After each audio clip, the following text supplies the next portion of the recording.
What the hell, man? It's the Hockey Happy Hour live here on A2DRadio.com from the BMW of Atlantic City Studios here in Mount Ephraim, New Jersey. I am Matt Sassooni along with Brian the Darkwing Daly and Rob the Broken One Povia behind the board. And we are brought to you by Skinzano Sports Center, located at 5 Carnegie Plaza in Cherry Hill, New Jersey. Give them a call at 856-889-3434 or visit them on the web at www.skinzanosports.com. And ladies and gentlemen, boys and girls, children of all ages, another NHL season is almost here. It is about to begin. I can feel it. September is almost here, folks. By Wednesday, August will be dead within 24 hours. And I can't hear myself. Well, there we go. Got it. Within 24 hours on the 30th, August will officially be dead and gone. And in my opinion, so will summer. That means it's time for not football season, hockey season. That's what it's time for. I'm excited. I can't wait. They're putting ice down on the well. You were saying they were starting to paint the ice in the Honda Center. That they are. It's got to be a great feeling right now. Hockey is almost here. It is a great feeling. I mean, I am not going to lie. I'm looking forward to football season. But come October, it's hockey season. It's hockey season in my book. I will still watch football, but it's hockey season in my book. Yeah, nice.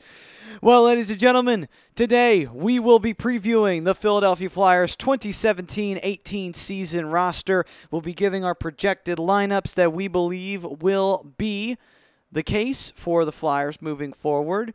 And then we'll talk about where we think the Flyers will finish this year, as that was the Twitter poll question. You can feel free to look that up at Twitter as well as Facebook. You can answer that for us in the comments section, or you can even join us in the chat on YouTube as well. We are also on Facebook Live, so if you want to throw in a comment right here, right now, and we can get to it as soon as possible, about what you think the Flyers will finish. Will they finish as a divisional winner in the Metropolitan? Will they finish in a divisional playoff berth, which means they would be second or third in the standings of the division? Or will they be a wild card entry into the playoffs? Or will they miss the playoffs altogether?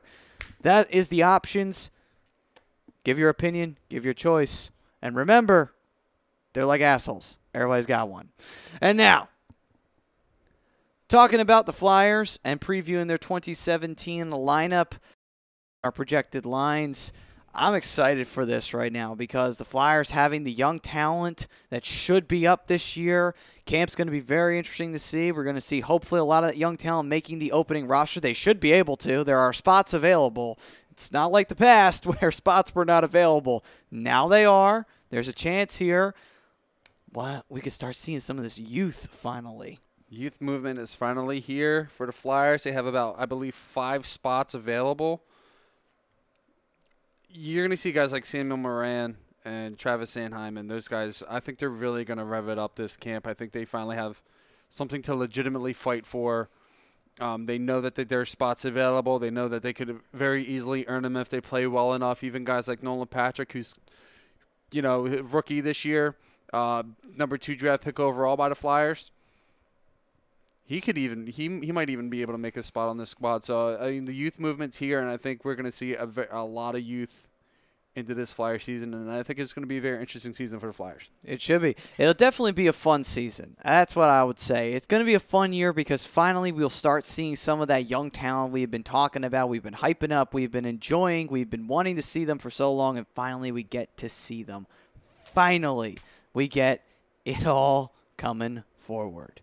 So, with that said, I think it's time we started looking through our lineups and seeing what we got for our lineups. Amen.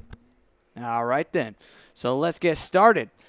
I'll start it off with my line 1 combination. Really not a whole lot of changing here on line 1. It's pretty much going to stay the same it has been for the last 3 years. It's going to be Michael Raffl, Claude Giroux at center, and Jake Voracek on the right wing. That would pretty much be what my first line is. I can't really see them changing that. They've been doing it for the past 3 years. I really don't see them fixing that or changing that anytime soon. Speaking of changing, I'm actually changing mine right now as we speak. Uh-huh. Just a little random thought. Correction, you said Giroux, Voracek, and Raffl? Yes. Okay. Just want to verify that because I disagree. You disagree? I do. You think that they will replace Raffle? Who do you think with? Travis Konechny. Boom! I literally just changed it to that. Great minds think alike, Robbie. No disrespect to Raffle, right? Certainly when he's paired with these other two guys, you see elite level of play at times. But I think you'll see more with Raffle against the other opponent's third line, a la Sean Couturier when he got moved to the third line last year. Ironically, we'll get to the third lines in a little bit. I just love Konechny's playmaking ability. The only problem here, and maybe I'm, again, taking your words out of your mouth, Brian, is that now you have three guys that are all playmakers who's scoring. I mean, yeah. Whereas Raffle could be that scorer in your point, Matty. Well, not even him. Maybe even, it'd be a real gamble if you throw Jordan Wheel up there possibly. You know, who could be a goal scorer if you go ahead and you try that. But either way, though, it's not like we really don't have that goal scorer immediately to throw up there. That's the thing. Right. Well, here's the thing. Right. TK can easily score. We've seen it in juniors. We've seen it. We just know he can put the puck in the net. Now, here's the thing is and I've said this for a long time. Voracek and Giroux are pass-first players. Can TK be that one player that actually decides to put the puck in the net? Right. And I think he can be. He's definitely got the ability, and he shows it. But can we get Giroux back into that playmaking, pass first? Maybe I'll shoot a little bit more now that I got somebody on the left wing that can score too, instead of maybe folding in under that pressure of, okay, I'm the lead goal scorer here. And I think that's been a little bit of his problem is maybe he's putting a little too much pressure on himself. Maybe adding TK to that line could take a little bit of pressure off of him. Right. It sounds beneficial, but I don't actually see them doing it, oddly enough. The reason being is I think with this team, every time it looks like they're about to make a drastic change, they don't make it. They just keep things status quo. That's been the habit of this team, is keeping things status quo. I really see them continuing that trend, at least in this regard. I don't think they're changing that first line. Like a don't fix what's not broken type of deal, or sort of. But I think with them, I think they don't want to take the chance and remove Raffle and then put somebody else in there, and then it gets worse. I think that's what they're more afraid of than anything else. I mean, it's possible, but you're not going to know what's going to work and what's not going to work unless you don't try different things. I'm not saying that. I'm just saying that I think that they're in that mindset, honest to God. I really think they are. Because, I mean, it's proven it. I mean, they've been very, very slow at bringing up these rookies. What's to say that they won't keep it status quo in the lines? That's just my personal opinion of how this organization has operated in the last 3 years. That's good insight, yeah. Now moving forward with your guys' line combos. Now, actually, to be fair, though, this is the line combo I do want to see. I want to see yours and Rob's line combo. I actually want to see that line, but I just don't think it's going to happen, sadly. Moving on to line 2. Now, this is where I have Travis Konechny again. I have Travis Konechny, and I actually am going to make a bold prediction. I'm going to throw out the devil's advocate. What if Nolan Patrick did make the team? Now, are the odds in his favor? No. I will throw that out there. They are not in his favor coming off of an injury. But what if by chance he has an unbelievable camp and they just say, you know what, let's do it. He's a superstar. It's clearly showing. And they decide to put him on the line. Distinctly possible. Why not put him on the second line? They need a centerman on the second line. I mean, honest to God, they do. Oh, it's why they drafted him. Yeah. Yeah. So you could put Patrick immediately into his centerman position, put him in line 2, have him Travis Konechny on his left hip. On his right hip, he's got Wayne Simmons. And Wayne Simmons is a scoring machine. So right there, that automatically is a good line right there, just right off the bat. If everything goes perfectly well with Nolan Patrick. Well, as you guys know, I'm not the biggest fan of Wayne Simmons, and I think most of his goals are garbage goals. But that will increase, though, if you have a guy like Nolan Patrick who's also causing the same kind of headaches that Wayne Simmons has been causing. Yeah, and that's what Wayne Simmons does, and I'm not taking anything away. He's good at what he does. He's a power forward, and he does what a power forward should do. I just want to see him shoot more. But anyway, right. This is actually kind of where I see Raffle making his season debut is on the second line here, and I think with the addition of Valtteri Filppula on the second line, and I don't see Nolan Patrick being on this line to start. Us by season's end, if he makes a roster, yeah, I can see him definitely being on the second line, especially if he performs. But Raffl, Filppula, and Simmons is going to be I think he's going to be their second line. Filppula is a great face-off guy. He's a good passer, ideal type of player for a guy like Simmons, and Raffl, who can absolutely shoot the puck as well, could benefit from playing with a guy who is a phenomenal passer like Valtteri. Agreed. I guess I'm up, huh? Now, does Nolan Patrick have the talent to make this team? He sure does. And like to your point, Maddie, he has a fabulous camp. It'll be hard to keep him off of it, right? But if anyone can, his name's Ron Hextall. Ron Hextall, because there is no reason to rush him. And we'll get into more of that with the poll question later on in the show. But there's no, coming off that sports hernia surgery before last season and only playing 33 games, I believe he did with the Brandon Wheat Kings. There's no reason to rush him. Even if he does have that camp, I still think that they want to make sure that he's right in that, with that sports hernia. And I don't think he makes the team right off the bat. Will we see him at later part of the season, especially if the Flyers are in contention? Sure, I could see it because ideally, yes, he should be this team's second-line center, may even be this team's top-line center when all is said and done, moving in the years to come. So I know, long-winded. What else do you expect from Povey over here, right? But I'm going to go with a second line of Jordan Wheel on the left, Wayne Simmons on the right, and Mike Vecchione centering that line. That's an interesting second line. That's an interesting second line right there. Not a bad second line right there at all. Hey, I mean, this is good proof to say that the youth is here. That's a very good sign because we've all put lines together that are relatively young with the exception of Brian just because he moved the youth up to the first line, which is no problem there. But other than that, though, yeah. I mean, not just youth; it's talent too. So you got to spread. You got to spread the talent out. And a lot of the teams that are winning and successful right now are teams that know that they have talent and they spread it out instead of putting it all grouped together on one line. Right. I just nominate Vecchione there because we saw Couturier not thrive in that second line center iceman role. I think, like a little preview to my third line, he will be that center there because he did have success there. And that's his type of play, two-way play, defensive centerman, and what have you. But Vecchione is a great passer. The way he could set up the Wayne train in front of the net, the way he could set up Jordan Wheel coming down the slot, that has a lot of possibilities. Will it remain that way for the whole season? Well, lines never stay the way they start. No. But eventually, it's sort of a placeholder for Patrick in a way because, to your point, Brian, that you made before the show, Vecchione is versatile. He can play center. He can play wing. Maybe he bumps out a Matt Reed on the wing as you put Nolan Patrick in that second line, center iceman there. And, we'll get to Reed in a little bit. And that's kind of the beauty of Valtteri Filppula too. Like, he's in the last year of his contract, placeholder for Nolan Patrick. Mm-hmm. So he's another one that could be ideal for that second line center spot. Absolutely. It's spot on. Now moving on to line number 3 here.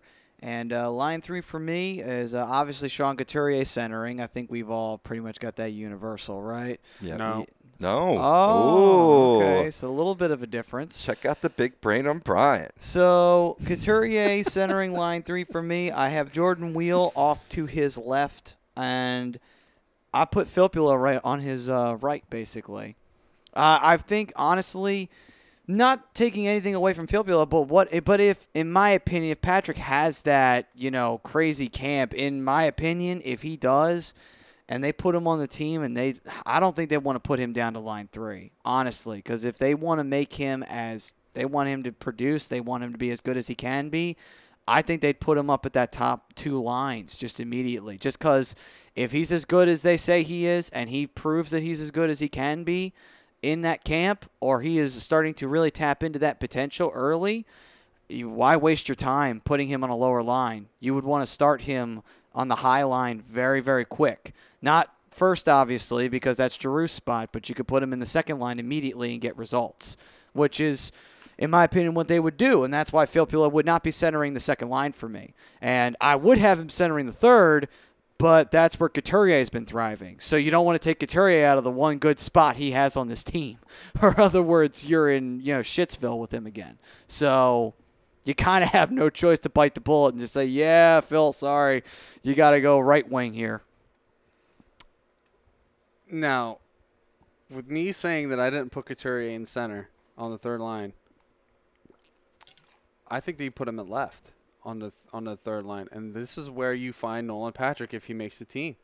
Interesting. Okay. Now, different takes in Coots on the wing. Wow. Okay. Yeah, I mean he's shown that he could play on the wing before, and then I got Jordan Wheel on the right wing. Now with Patrick with Nolan Patrick is, I think maybe you don't put him on the second line to start. You kind of ease him up to that. You kind of outside of camp, you see how he does with the real NHL talent. See how he responds to the game. See how he takes the hits and everything else that comes with playing in the NHL. And you build him up from there.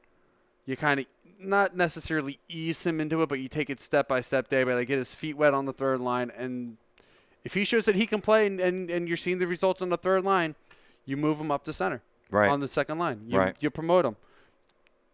Maybe I could be taking a little bit of a longer road with this. Although that is the one that has been traveled by the Flyers. Right.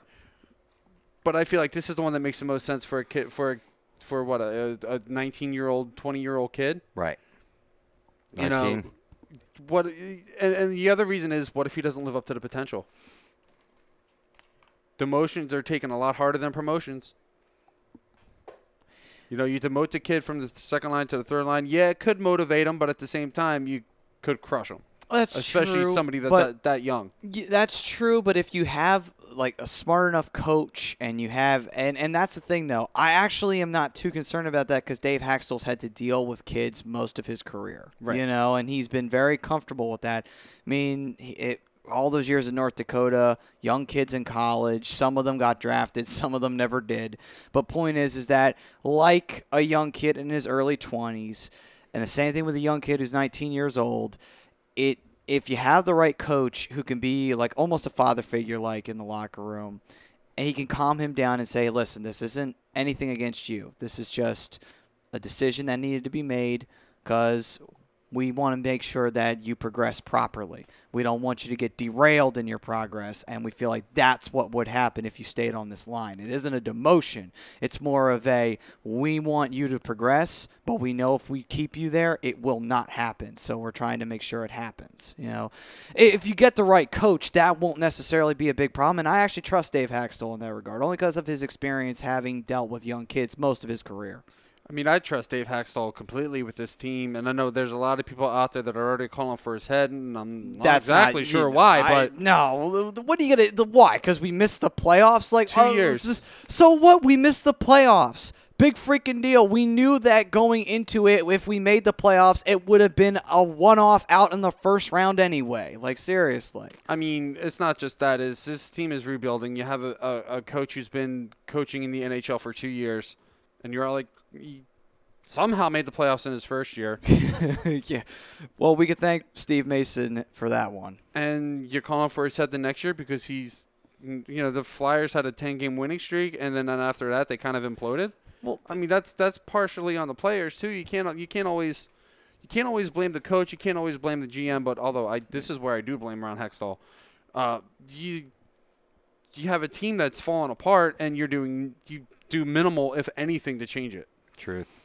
And Ron Hextall did the bare minimum to change the team and change the direction. Well, I mean, trade deadline time, he did the three-way trade that brought Filppula here and sent Mark Streit over to Pittsburgh, and at the same token, other than that, there really was nothing else he did. He didn't call up anybody, which you would think he would have, until very, very late by the time it didn't matter, And sometimes, your hands you are handcuffed as a GM. There are some things you can't do. You try and trade off contracts and stuff and there's GMs that are like, no, we don't want it. We're good. Which, to Hextall's credit, he's done a great job. He got rid of the Pronger contract. He got rid of a few other contracts that were hampering us. And thank you, Arizona. It's the first good thing you done.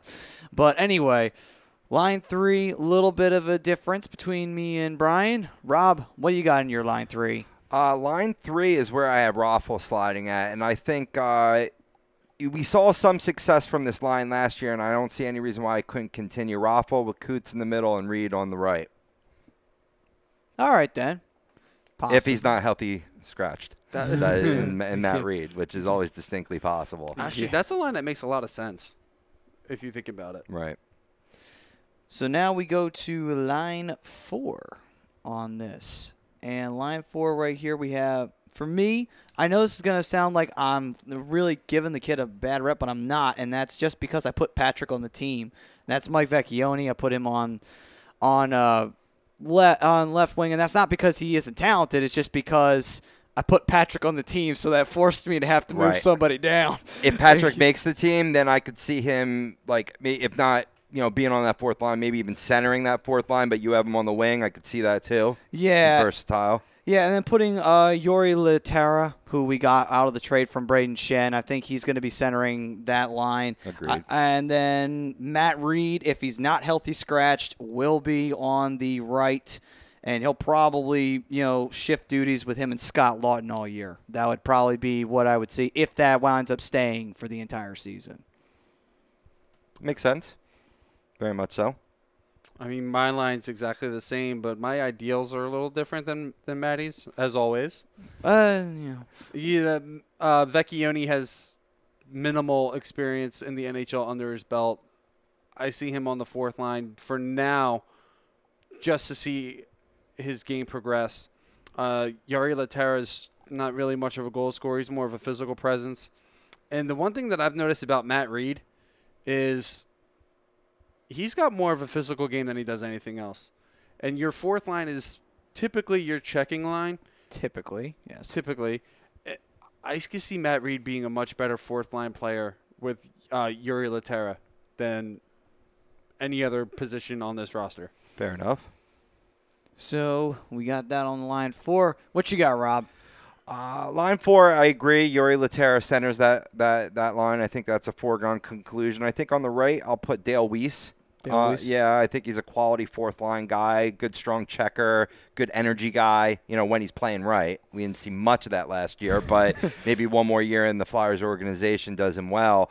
And then this is where I slot on the left side is where I'm going to put Filppula on the left there. I think, again, another energy guy, a guy that could slide in for center. He's versatile. That's what I like is that not only did Hextall draft for depth on the forwards to match our depth with the defense, but a lot of versatile guys. I mean, even the guys that we're not talking about right now, like a Morgan Frost, what's his name? LaBerge? No, not LaBerge. Another draft pick this year. I always think Ratcliffe, and it's not Ratcliffe. I'll look that up in a second. That defeats my point here. It's just a lot of versatility here, and I could see some of these fourth-line guys. I can even see Filppula playing on the second line. As high as the second line, he's got that level of talent. Yeah, no, agreed. And this is why I have him on the second line is, you have Couturier who's shown he can't really play on the second line. He's a better third liner. And Laterra, he's a fourth-line guy. He was a fourth-line guy in St. Louis. He's going to be a third or fourth-line guy here in Philly. Sure. Absolutely. Before we sign off on the Facebook, there's some comments that I figure I'd give some credo to. We got Steve Moran saying, Stanley Cup winners. I love the homer move. Anything's possible. All right. Biggest underdog you could ask for, but all right, I'll take it. I'll take it. We got Adrian Barrett saying, I see them finishing in the second wild card spot. I think that's realistic. I think that's very doable. That's realistic. It's fair, absolutely. yeah. Right. Frank Vespi goes wild card at best, which is a little defeatist. Islander fan. Hey, he's a Flyers fan, too. He's the equal opportunity guy. I like that. Tommy Arnaud, wild card. Wayne Blackniak, I apologize if I butchered that name, but that's what I do. He goes, where does Wheel play? I mean, we mentioned it a little bit, but since he's just joining us, maybe we could, you guys could recover that. Well, I had him on the third line, and I believe you did too. Yeah, I have him starting out on the third line this year. I have him the second line next to Vecchione and Wayne Simmons. Either way, though, I mean, a lot invested in Jordan Wheel and not losing him in the expansion draft. That if that winds up, he pans out really well this year, that winds up being the biggest mistake that the Golden Knights could have made when drafting against the Flyers. They could have taken Wheel just like that, and they didn't do it. They took Belmar instead. But, hey, you know what? Their mistake is our is our moment. So Frank goes on. He goes, "I want to see if the Vegas Golden Knights will finish with the best record by an expansion team in the modern era." Maybe. It's possible. Yeah. They have a team that's kind of set up to win in the future, but I mean, I'm trying to see possible. In the recent era out of the expansion teams which one did have the best record, because the most recent ones are the Blue Jackets, the Predators, and the Minnesota Wild. By the way, Wayne agrees with you. He has Jordan Wheel on the second line. Well, thank you, Wayne. All right, then. Party on, Wayne. Yeah. So we will. One more comment. Oh, one more comment. Yeah. Right Sorry, ahead. I just want to give some love to Vince Torano. He's great for all of our shows here, especially all the Philadelphia-based shows. Division is still pretty stacked, so I think a reasonable expectation would be a wild card berth. I think they would have to overachieve to get in the top 3 of the Metro, but it'll be fun to watch some of these young kids develop. It would Couldn't be. agree with you more. That would be great to see the Young Bucks, snag a third division spot from one of the, stronger teams in the Metropolitan. But let's put a pin in that, because I don't think that happens this year, but that could happen in, let's say, if everything goes right, a couple years possibly. They snag a third division spot away from one of the stronger teams. No, it's very much. It's very He comes much back, possible. party on. Nice. It is a party right here at the Hockey Happy Hour. Now, unfortunately, we will have to bid adieu on Facebook Live. But if you want to keep watching us, we are live on YouTube. There is another link on A2D Radio's Facebook page that you can click on for the YouTube link.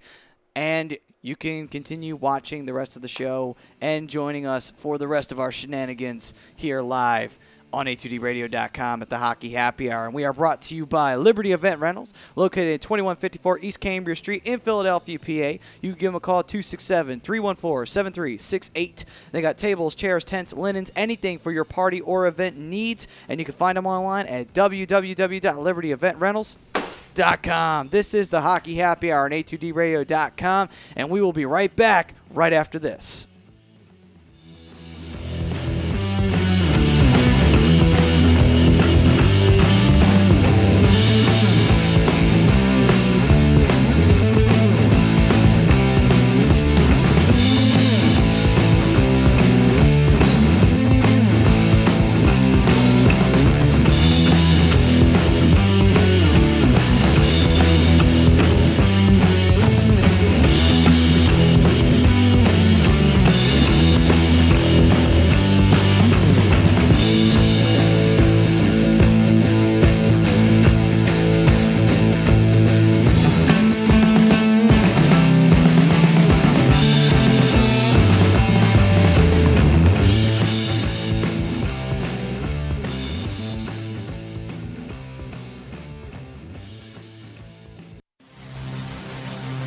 Welcome in to the worldwide leader of what? Real talk, A2DRadio.com.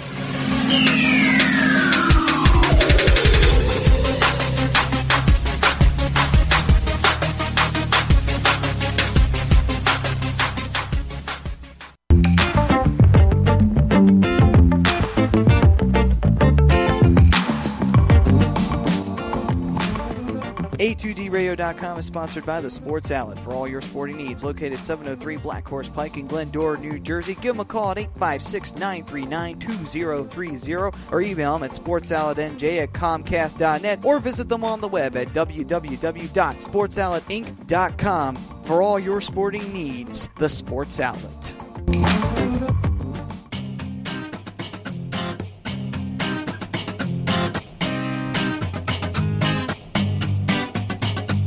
A2DRadio.com is proudly sponsored by Gibson Mayer LLC Certified Public Accountants. Gibson Mayer, located in Yardley, PA, is a leading accounting and business consulting firm with a proven track record of handling critical issues with expertise across many different industries, including construction, distribution, hospitality, manufacturing, real estate, service trades, merchandising, professional services, and professional athletes. Give them a call at 215-369-3300. That's 844-369-3300. Your initial consultation is always free, and if you tell them that Tom and Mike from AM and the PM sent you, you'll receive 15% off all income tax services completed by February 15th. That's Gibson Mayer LLC Certified Public Accountants, 215-369-3300, or visit them on the web at www.gibsonmayer.com. That's gibsonmayer.com.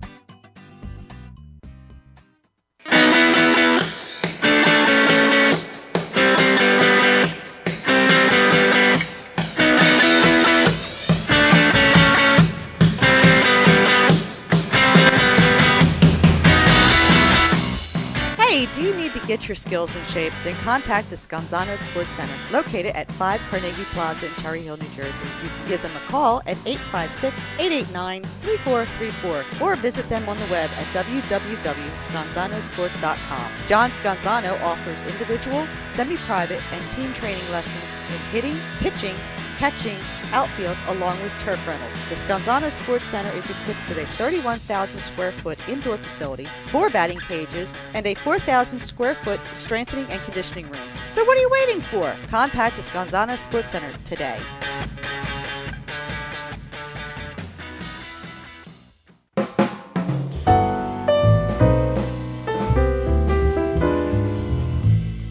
Fellas, you ever come in from that baseball or football game and your woman won't come near you because you stink beyond belief?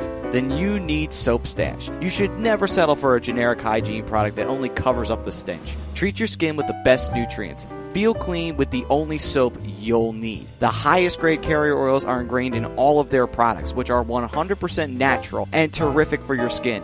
No sulfates, parabens, or phthalates, and synthetic fragrance free. Contact Soap Stash for your sample package and give your woman what she deserves. You can contact Soap Stash at 844-890-3197 or visit them on the web at soapstash.com or Facebook at Soapstash LLC. Once again, their number is 844-890-3197. Soap Stash, the new soap standard.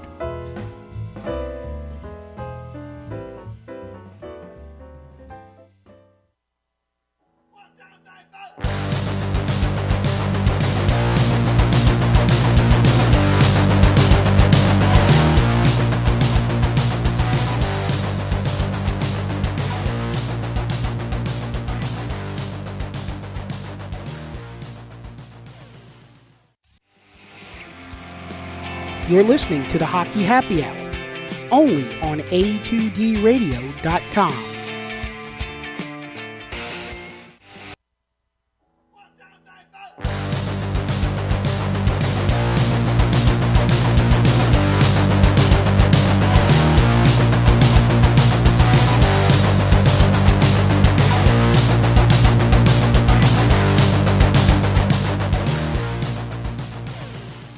This is the Hockey Happy Hour here on A2DRadio.com. And unlike John Cena, we do not have a golden shovel, and we do not bury people. That's how it works around here. I am Matt Sassuti, along with Brian the Darkwing Daly and Rob the Broken One Povia. And what? What? You didn't see Raw last night, did you? No, I told you that this morning. Well, I forgot you told me that. Basically, for all those out there, I know actually one David Roska, who is our residential Anaheim Ducks fan, besides Mr. Brian Daly right here. Hi. He was talking about Roman Reigns and John Cena, and basically John Cena crushed Roman Reigns on a promo, just absolutely verbally raped him. But feel free to look back on that if you want to someday.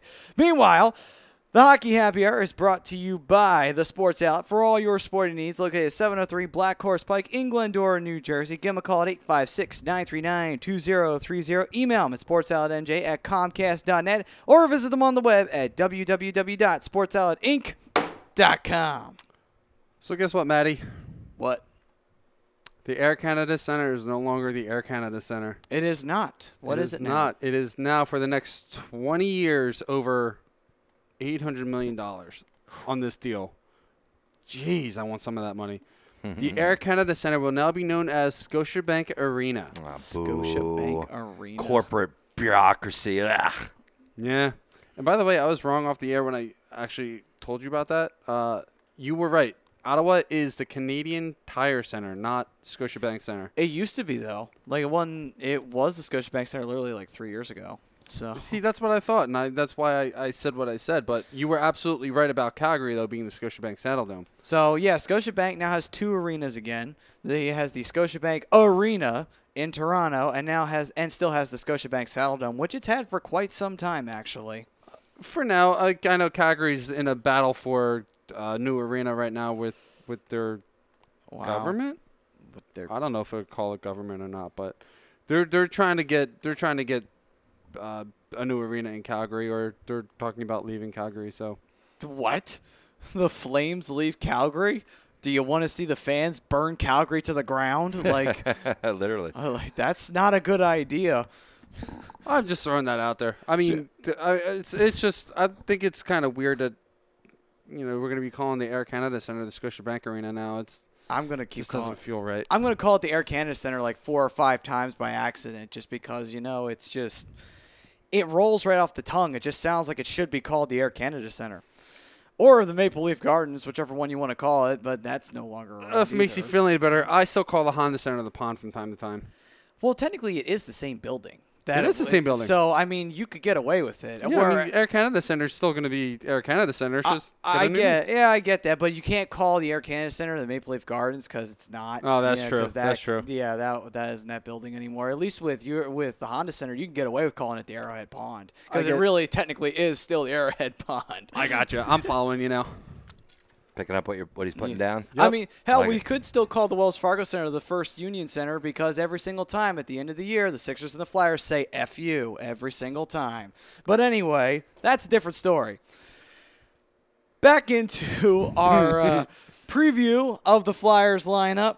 We went through our line combinations. Lines 1 through 4 on the offense, and now it's time to have fun. We go to the defense, where all of the prospects are for the Philadelphia Flyers, or at least 90% of them. And now let's get started with my first defensive pairing. And my first defensive pairing is Mr. Ivan Provorov and Mr. Shane Gostisbehere as my number 1 pair. Put them 2 together. Oh, nice. I feel like that could be pretty universal between us because that's what I have as well.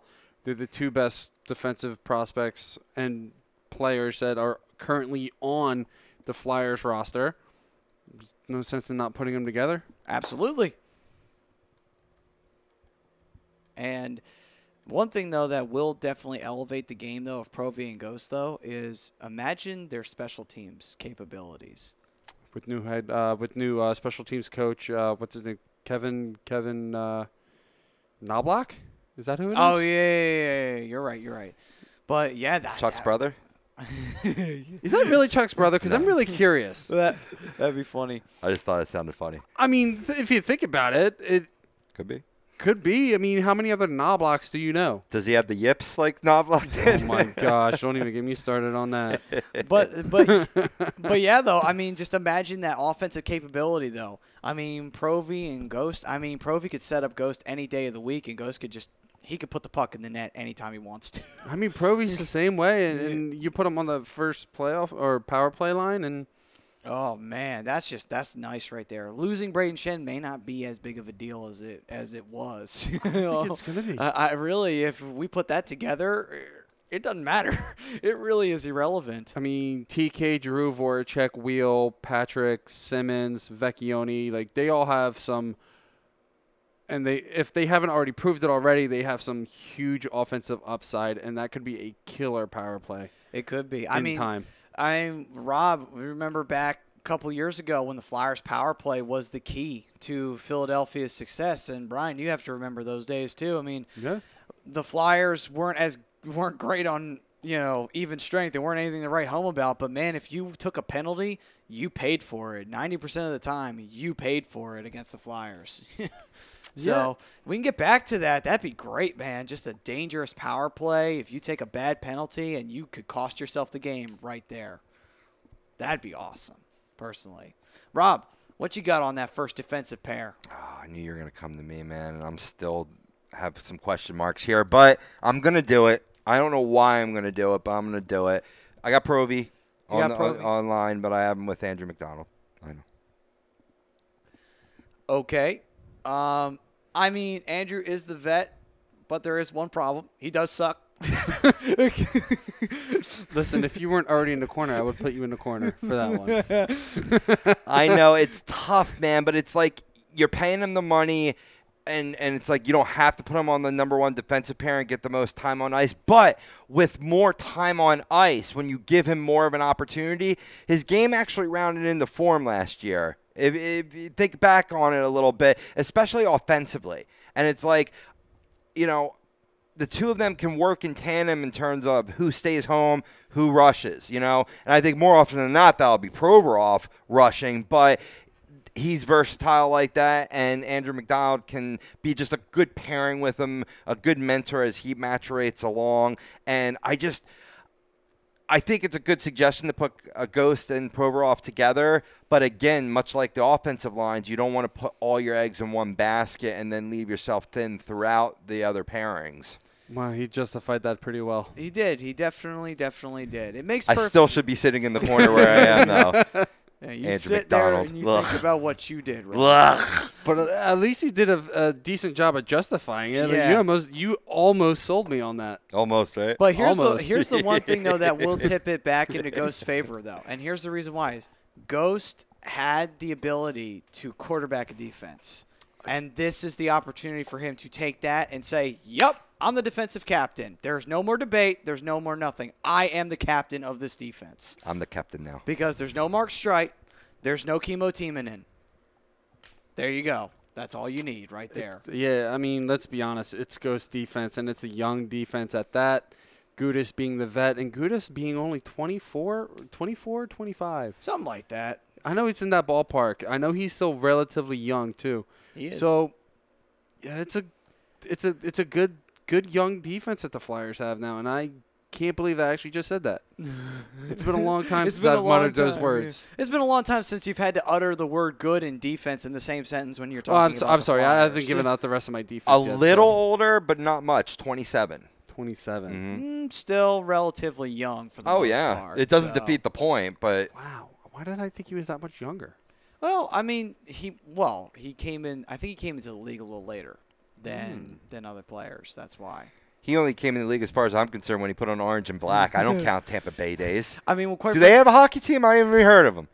Well, quite frankly, I don't even. He played like maybe 50 games, I think, total in Tampa. So it didn't really matter. Yeah, absolutely. But moving on to our second defensive pairing. I don't know. While Brian ponders back to sleep. Brian ponders that mystery of the universe, we go to my second defensive pairing, and that is Mr. Travis Sanheim and Mr. Samuel Morin. Oh, number 2 pairing. Like it. Hell yeah. I have the same pairing, but it's my third, just figuring that they'll ease them along as they enter in their NHL career. But they're good enough to be a second pairing.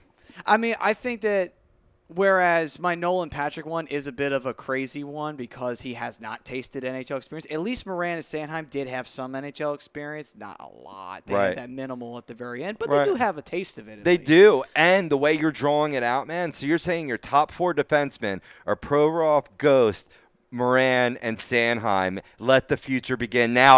I like what you're saying. I'll bring up a different scenario just to be argumentative, but I like what you're saying. Yep. Let's see. You know the 4 horsemen, right? Yeah. We got our own. There you go. We got our own in defense. On the blue line, yeah. Hell yes. It's actually starting to remind me a little bit of Anaheim's defense a little bit. A little bit. See, that's a good thing. That's a very good thing. Not a bad model. That is not a bad model. No, to not at follow all. At all. Bob Murray, to me, is one of the best GMs in the league as far as keeping personnel fresh and young and knowing when to rotate guys in and out of the lineup. Right. And now that I have my second defensive pairing, I have my 4 horsemen of the apocalypse ready to ride out. Brian, what you got? Now, you see, I agree with you with Sam Morin. 100% he's going to be the second-line defenseman on this team, and he's making the roster. He's been paying his dues long enough in Philadelphia. I shouldn't say Philadelphia anymore. Lehigh. With the Phantoms. Same with the other 2 names I'm going to bring up. But they're ready. Morin is going to be on one side, and I haven't figured out if it's going to be Travis Sanheim on the other or if it's going to be Kevin Hogg. Ooh. It's going to be one of the two. I think one of the two is going to wind up getting traded this year. I like Hogg. I think it actually will wind up being Kevin Hogg. He winds up getting traded, and they're going to hold on to Sanheim, and he's going to be the guy. I would hold on to Sanheim and trade Hogg, and only just looking at it from a perspective because Sanheim, one thing that was really key when we drafted him was his discipline. That was the one thing that I really, really liked about Sanheim because I remember the day we drafted him, and they showed his penalty minutes. He had like a total of 14 in junior hockey, when most people in junior hockey are pulling 40-plus minutes worth of penalty time. Well, now you made me scratch my noodle on this one, bringing up that fact. Maybe I'll move him down to the third one. What, just because of him being more disciplined? Oh, maybe put him and with Gudis? I see what you were trying to do.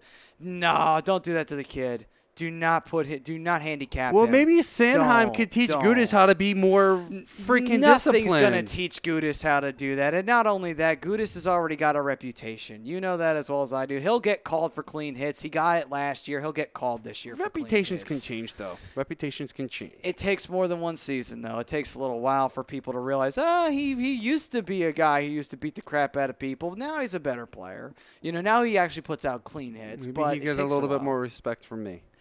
Well, I don't know. That's going to take a while.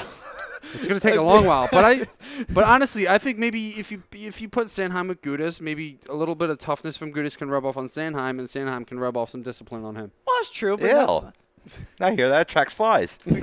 But let's be honest. What's to say that Sam Moran hasn't been rubbing off on Sanheim this whole time? Oh, my goodness. Look, we don't know what they were doing. Out of hand. We don't know what they were doing in the locker room in Lehigh Valley. Just saying. Hey, listen, man. We're getting out of hand here. Hey, now. But anyway. All right, Rob, what you got? What do I got? I got your favorite defenseman, Ratko Gudis, on the second line defense with Shane Gostisbehere. Okay. Well, that's actually been the pairing. Thunder and lightning, baby. Yeah, that has been the regular pairing for Gostisbehere and Gudis. That's been relatively the norm. Right. On Daily Faceoff, they have Gostisbehere with Brandon Manning, which could also be a possibility too. But I just see that's excluding Moran. Moran's going to make this team. I think Brandon Manning becomes your seventh defenseman. I think you have to have him as a healthy scratch, or in time periods where you do actually dress seven defensemen if you're a winger shy or something like that. Actually, your first-line defenseman, Andrew McDonald, I see him being the healthy scratch. Well, like he has been. And I realize that his contract is quite hefty for him to be the healthy scratch, but I like the way that Manning's been playing. I like the game that he brings. Mad Dog's nice. Well, not only that, too, Haxtell has not been afraid to scratch people who are making hefty salaries. He's done it before, which I give Haxtell credit. At least he's willing to do it. He's willing to say, you know what, I don't give a fuck what you're making. If you ain't producing, I don't want you on my team. Simple as that. Right. Absolutely. Yeah. But, I mean, there's a number of ways. I could distinctly see that possible. I mean, and I still feel they'll keep Provy and Gostisbehere separate, just to spread out the defense. But and in that case, Brian, you had Provorov and who on the first line defenseman? Ghost. So you both have Provy and Ghost together. Maybe you just have that what is that, similar to the Blackhawks with Keith and Seabrook? You know what I mean? Like, that worked out pretty well for them, I think. Yeah. Yeah. I don't know. I mean, they might have. They only won how many cups? 3. 3? Oh, okay. That's nothing. Which is 3 too many. Yeah. No, 3 cups, that's nothing. Edmonton won 5. You never ask a Davy man how many drinks he Islanders have won 4. In a row. But anyway, so with that being said, we go on to our third defensive pairings, and this is where I have Ratko Gudis and Andrew McDonald. And I agree with Rob that the hefty salary does keep him on the roster as a starter, but I do not see him in the top 2 defensive pairings. Honest to God, I don't. Like, common sense will tell you to put McDonald on the third pairing and never move his ass. Like, simple as that. Unless he's getting scratched, you don't move him. He stays in the third with Gudis. See, I hear your point because you kind of bury and hide them there, and you can just, like the third line defensive pairing, what are they getting, like 6 minutes a game, 10 minutes a game, something max? like that. Right? Roughly. Yeah. Somewhere in that matter, right? But to my earlier point, if you do want to get value out of the money you're paying him, you got to give him time on ice because he's got to ramp it up. And with a lot of time on ice, he actually does perform admirably. It's when you're only giving him, 6 minutes here, 10 minutes there, maybe even 15 minutes. It's not enough for this veteran to get his game going. So that's my rationale there. But I would, I also like the rationale of, seventh defenseman healthy scratch too. Fuck Andrew McDonald. I know I put him on my top pairing, but fuck him. But that's what I'm I out of got control. there. I'm Also, muting my mic. my healthy scratch is Brandon Manning. Only because he's been a healthy scratch in the past, so I really see that being the same situation for him in the future. Nothing against Brandon Manning. It's not that he's not played bad. It's just that it's not like he's playing earth-shattering. So, no, that's not the type of game that he brings, and he's actually going to be my pairing with Radko Gudas on the third. Okay. On the third pairing, just because I like the grit that he plays with. He does play with good grit. I will say that. I mean, the thing that I like about Manning the most is, he'll protect his teammates, and he'll step in for certain people who can't defend themselves. He's a teammate. He's a player that you want on the ice playing with you. But I like what you're saying here, because when you look at the defense, you got Ghost and Provy, which are they're the talent. Not to say that the other guys aren't, but the flashy guys. Provy's going to be fast. Ghost's going to be fast. They're going to score. Moran is another tough guy, but he's got good defensive capabilities and he's clean, so he can get away with this. Not just that, he has a lot of offensive upside as being compared to Chris Pronger in his early years. Has a wicked slap shot from the blue line. And that also elevates his game as well. But not only that, too, if the gloves have to get dropped, he's the guy who can drop the gloves and immediately take out the guy, which he's done plenty of times on the Phantoms. And he can protect Sanheim to go along with that. Also adding on to it, Gudas and Manning could be that gritty third defensive pairing, where you could see them, if you're coming down the ice and you see those two, you might think twice before you try to chip up the ice a little bit, because you may get a nasty hit thrown your way, possibly. Take a nice little hip. Yeah, take a nice little hip check right to you. Yeah, that might make you think twice before cheating up the boards. Might make you think twice. So I like that. It's not a bad idea at all, putting Gudas and Manning together with a little bit of grit down there on that third. And ideally, it's the same kind of concept with the offense. You kind of want your more gritty, your tougher players to play a little lower, just to maybe be that energy that you're lacking at some point in the game. Same premise. What about Gudas and Moran together, and just outright destroy people? With Gudas being the offensive guy, Moran being the offensive guy and Gudas being the stay-at-home? No, I think you were right the first time. Oh, really? Yeah, but not necessarily. You don't need to have that one offensive, that one defensive. They could just be two, outright, you're not coming into our zone, or we're going to throw an elbow to your face and get suspended for 6 games. Well, that's Gudas. That's Gudas all day. I kind of like that's kind of why I like Moran and Sanheim on that second line is they can do that. They got the bodies to do that. I was playing devil's advocate. I get it. Sanheim and Moran need to stay together. They did so well together for the Phantoms. But here's the difference between Moran and Sanheim versus Gudas or against Gudas and Manning. Mm-hmm. Moran and Sanheim have offensive upside. Gudas and Manning don't. They're strictly defensive defensemen. Gudas especially, like Manning. Yeah, you might get a few goals out of him. Gudas, you're going to probably get no more than 5 in a year. Well, go ahead. Oh, no.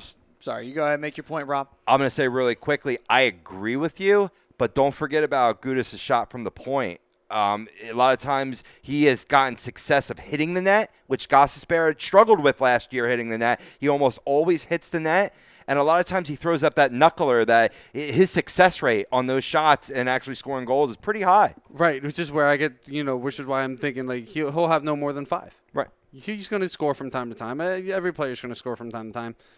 No more than 5 for Gudas. Absolutely. And now, what I want to do is real fast. Rob, who you got in your third defensive pair? I have the Moran Sanheim. Moran Sanheim. Mm-hmm. Okay.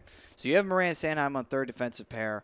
So you're easing them in, and what Brian's doing is, like me, he's kind of putting the 4 main guys, possible 5 with Hogg, and tossing them right up in front early and putting Gudas and Manning there. And when I made this, I didn't factor in Robert Hogg. You know what I mean? He's a good talent too. It does scream for this team if they're in contention. I'm sure we're going to get to where we feel they'll end up at the end of the year. But if they are in one of those contending spots, man, then you trade a piece like one of these younger, not younger defensemen, one of these extra defensemen that we have, like a Gudas, like so on and so forth. You know what?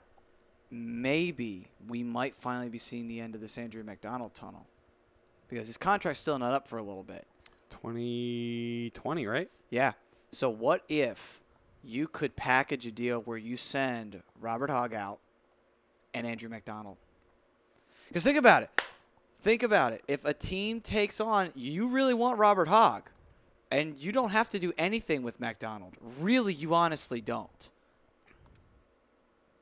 But you want Robert Hogg, take McDonald off our hands, and there you go. You got him. Well, if with Andrew McDonald, if what Rob says is right, and he needs, to play more minutes to really get going, and he does play well enough to the point the trade deadline comes around, you might not have to try that hard to trade him. If it's at all possible, if we can get rid of him without having to give up anything and say we send him away and then we can put Robert Hogg in his spot, that's awesome. That's like beautiful, picture perfect. I'm just thinking, though, I'm just thinking during the season, though, we've seen McDonald kind of slump back at times, and I think we might see it again, and that's what concerns me. And that's why I'm thinking, like, we may have no choice but to package a Robert Hogg and an Andrew McDonald and tempt somebody. Like, you want Robert Hogg, you got to take Andrew McDonald off our hands. It's as simple as that. I'm sure that's probably going to be the way that you get rid of Andrew McDonald. But what I'm saying is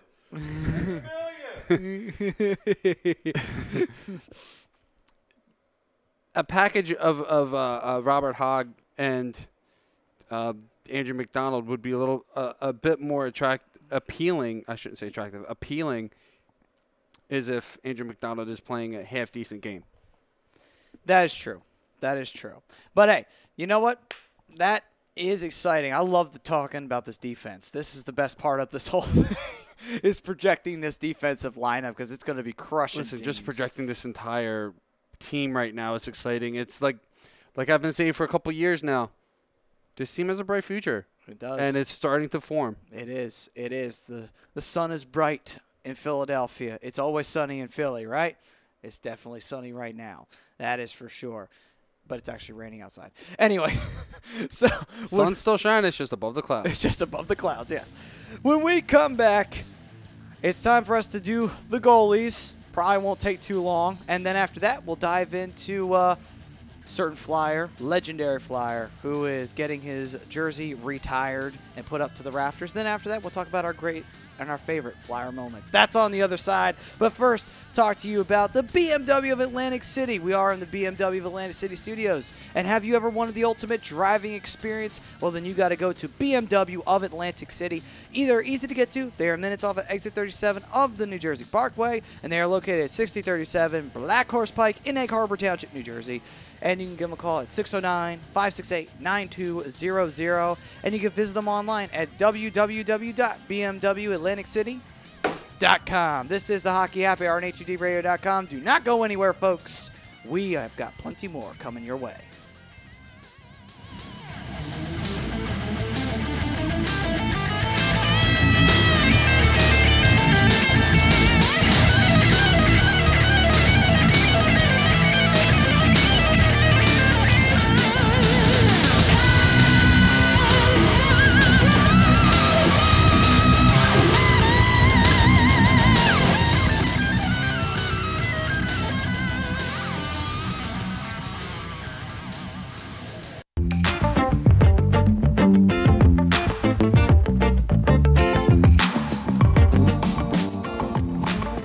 A2DRadio.com is sponsored by the Sports Outlet for all your sporting needs. Located 703 Black Horse Pike in Glendora, New Jersey. Give them a call at 856-939-2030 or email them at sportsoutletnj@comcast.net or visit them on the web at www.sportsoutletinc.com for all your sporting needs. The Sports Outlet.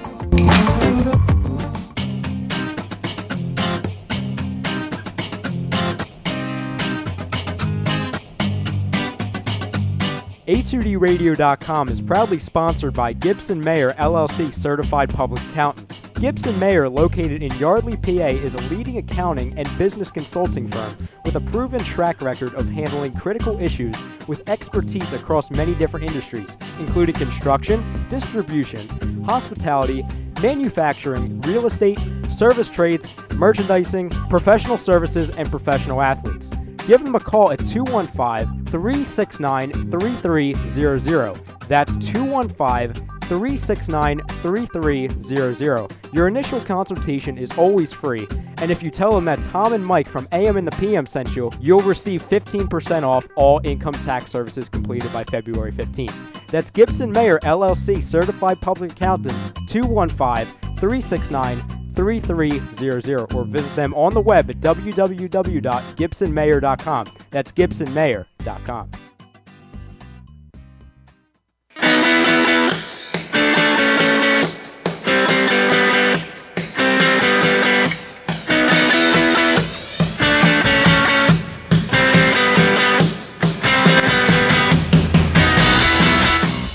Hey, do you need to get your skills in shape? Then contact the Scanzano Sports Center, located at 5 Carnegie Plaza in Cherry Hill, New Jersey. You can give them a call at 856-889-3434 or visit them on the web at www.scanzanosports.com. John Scanzano offers individual, semi-private, and team training lessons in hitting, pitching, catching, outfield, along with turf rentals. The Scanzano Sports Center is equipped with a 31,000 square foot indoor facility, 4 batting cages, and a 4,000 square foot strengthening and conditioning room. So what are you waiting for? Contact the Scanzano Sports Center today.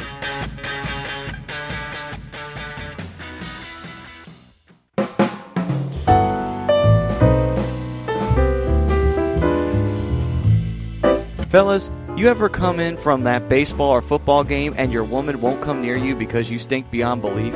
Then you need Soap Stash. You should never settle for a generic hygiene product that only covers up the stench. Treat your skin with the best nutrients. Feel clean with the only soap you'll need. The highest grade carrier oils are ingrained in all of their products, which are 100% natural and terrific for your skin. No sulfates, parabens, or phthalates, and synthetic fragrance free. Contact Soap Stash for your sample package and give your woman what she deserves. You can contact Soap Stash at 844-890-3197 or visit them on the web at soapstash.com or Facebook at Soapstash LLC. Once again, their number is 844-890-3197. Soap Stash, the new soap standard.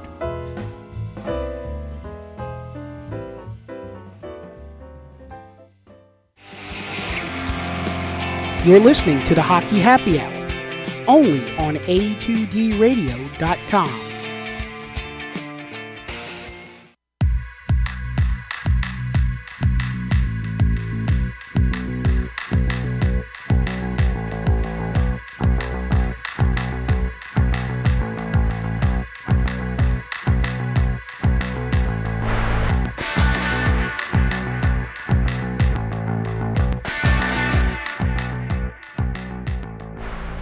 Hello, everybody. Welcome back to the Hockey Happy Hour. We are live from the BMW Atlantic City Studios here in Mount Ephraim, New Jersey.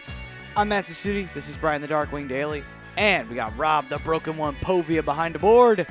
And we are brought to you by Gibson Mayer LLC, your certified public accountants. They are located at 301 Oxford Valley Road in Yardley, PA. And you can give them a call at 215-369-3300. Tax season was here, but there are some guarantees in life. Death and taxes are one of them. So guess what? You always want to be ready, be prepared, get Gibson Mayer. Delete! Not Gibson Mayer. I'm just saying you called me Broken One. I didn't get a delete in yet. So. Oh, okay. Okay. All right. So now that we got that delete done. Mute my mic again. No. Do not. We need you. We need you, Rob, because we're about to go into our goaltenders. All right, I'm back. Yes. Now, I honestly don't think there's going to be much of a debate. I think we could all say this at the same time here. Who's starting for the Flyers? Brian Elliott. Simple and done. Agreed. I just don't want to say it with you guys. Of course. You have to. You have to. You have to do it. When have I ever done it? I haven't done it yet. A few times. Have but I? it was by accident, though. Probably was. Because we were it happened a couple of times because we were responding to something with Rob, and we happened to say it at the exact same time. It scared the hell out of you. But anyway. Not that I disagree with you guys, but why not Neuwirth? Injury prone. That's the major reason why. And not only that, too, Elliott has a better track record. Oh, as a starter rather than Neuwirth has had more success as a backup. Yeah, honestly. Yeah. I mean, even when he was brought onto the team, he was originally supposed to be the backup to Mason. Right. So, I mean, if it wasn't for Mason getting hurt and having his problems, Neuwirth probably would never have been the starter at any point. I mean, who should be the starter? It's Anthony Stolarz, but that's yes, that's a different story. Now we could debate that all day. Oh crap! I just lost my train of thought. I'm sorry. See, Brian. we brought up the Anthony here we go. Stolarz. I remember. So, Brian Elliott might be the opening night starter, but I have a funny feeling that Brian Elliott's going to be platooned with Michael Neuwirth, and they're both going to see about 40 games apiece. And that's a shame. That's a shame because Brian Elliott's a good goalie. He's shown that he can continue to play in this league at 32, I believe he is. And I think the Flyers could win with them. Honestly, I really do. Honestly, though, I mean, I hear what you're saying that the possible platooning because Michael Neuwirth did his thing, but the truth is, they've done the platoon thing over and over again. Kid in the box goes Carter Hart. That is all. Yeah. Eventually, he will be the starter. Eventually. I know. Yep. I know. Unfortunately, we got to wait. Like we do for everything. Well, anyway. I'm starting to drink your Kool-Aid, though, man. I was really in favor of them signing Brian Elliott as that veteran presence and goaltender, but I was under the assumption that Neuwirth would be gone. Like, he would have been picked in the expansion. I know I'm beating a dead horse there. I say that every show. But, I mean, you're bringing up the youth here, right? Why not have the youth in goal, too, to match and just to grow together, trade both of them during the season to have Stoley and Hart. Well, Hart's not ready yet, probably, Well, but close. Well, either 19? that, or you're on to something though, or better yet, just put Neuwirth on the freaking Phantoms. Like, what's the point? Seriously, what is the purpose of him being on this team? I don't think he's played poorly enough to be demoted to the Phantoms, though. True. I mean, I'm not saying he's been the greatest thing since sliced bread, but I mean, he when he's healthy, he's consistent. That's true. You're right about that. And his problem has been health and injury, and he's definitely he's one, in my opinion, he's one of the top 10 backups in the league. Right. He's good to have, but I get that, but it's just like, between having one of the top 10 backups and having a possible, starting prospect, I mean, really, honestly, it should be no debate. I got the answer because this is what the Flyers always do. They're like, all right, we'll get depth in the position, and that'll equal that one good goaltender. No, it doesn't. It doesn't work that way. So maybe you could wait for one of these, teams that maybe are falling flat on their face. Let's just put out there hypothetically the Anaheim Ducks. Sorry. But I'm just saying, try to trade for Gibson. But I mean, ultimately, like a team that should have been up there but has fallen short but has a great goaltender, right? Package maybe two of these guys for one and just have that one solid guy until you bring up the youth. Well, here's the thing. Here's my reason why Stolarz isn't on this team yet. I think Ron Hextall saw something that he did not like. Yeah, it has to be. And has to be. It's got to be the only reason why they went out and got Elliott. And Elliott's only on, a 1-year deal? About that, yeah. So it's just a Band-Aid. It's just a Band-Aid until Stolarz figures out whatever Hextall doesn't like, fixes it, and he's back up here. And who knows? I mean, maybe Elliott does turn into that guy that's just lights out. He's done it before. He did it in St. Louis. I mean, he took St. Louis to the Western Conference Finals 2 years back. So, I mean, it's not like he can do it. No, there's got to be a reason why they brought him in, and there has to be an absolute reason why Stolarz possibly might not make this roster. The Elliott deal was a 2-year, $5.5 million contract. Okay. But, the one thing, though, is that clearly it had to have been something in practice because, in all honesty, from what I saw of Stolarz during the season, there really is nothing negative. All honesty. I mean, yeah, sure, it was only 2 starts, but in his 2 starts, he won both of them. and he shut out one of the teams. I know what happened. He just said, Hexy, I'm a better goaltender than you. Live with it. And he's like, oh, yeah? That would have shipped him out of town. Are you Yeah. kidding? Yeah. He would have pulled his sweater over his head right then and there. Yeah. Stoley would be the prospect behind Braden Holtby in the Washington Capitals organization. I'm telling you, there's got to be something that Hextall didn't like in Stolarz, and he just wants Stolarz to work on it just a little bit. Again, it had to be something in practice, though, because honestly, there was nothing I saw during the games he played that really would lead me to think that there was something wrong. And the Devils game isn't his fault, because that was just a shitty game from the Flyers in general. But honestly, it wasn't anything I saw. I don't know. Did you see anything during his games? Because I didn't. I mean, honestly, I probably worked during most of the Flyers season last I got year. you. But still, I mean, honestly, from the 2 games I saw, I didn't see anything wrong. I mean, really honest to God.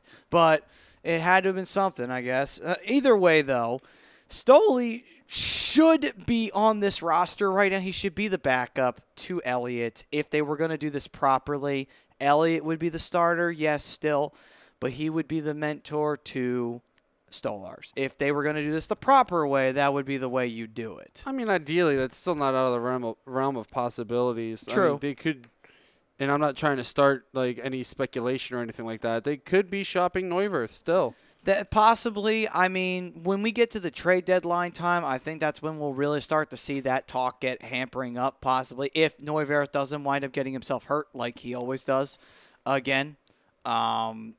But that's the other reason why Neuwirth won't be the starter, because he gets hurt way too much. Like, between him getting his injury problems and then inconsistency when he comes back from his injuries, it's not worth it. Just throwing that, just even platooning. Just might as well just go with Elliott. It's better to be safe than sorry or stupid, you know? And if you keep putting Neuwirth out, I'm not saying you're stupid, but you could very easily be sorry. And I think that's kind of also Ron Hextall's mindset is, you know, Brian Elliott is that safety blanket in case things go awry. Yeah, and it's like I said, better to be safe than sorry. Right.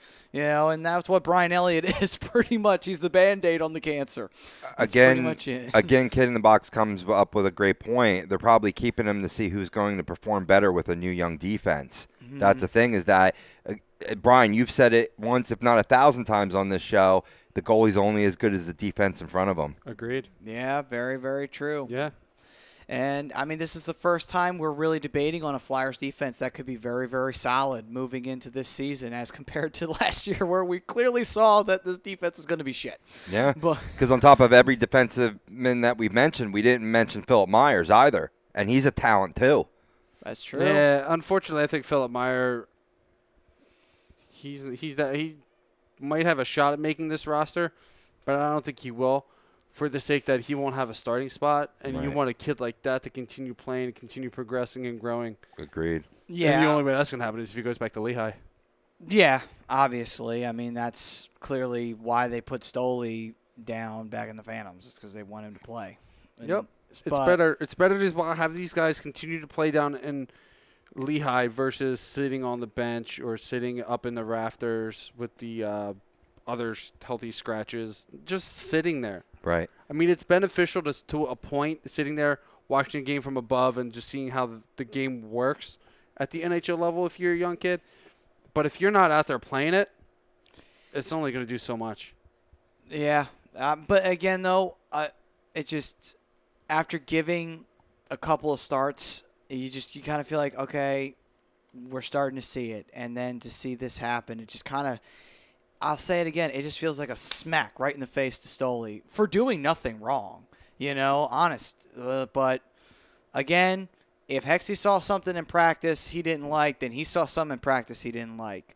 It definitely wasn't during the games, because the 2 games he played well. So that's not really the debate in my opinion. It's just that I just don't like it. I don't like seeing a team basically tell you, screw you, you know, which is basically what it seems like to me. Right. When you go and sign a guy like Brian Elliott and you keep Michael Neuwirth, I understand why they kept him on purpose, but still, not demoting him and putting him up is just, you know. Well, like I told you before, dude, it's I get not, it. It's not a slap in the face to Stolarz. It's just saying, listen, man, we see what you're doing. We like your progression, but we just don't think you're quite there yet.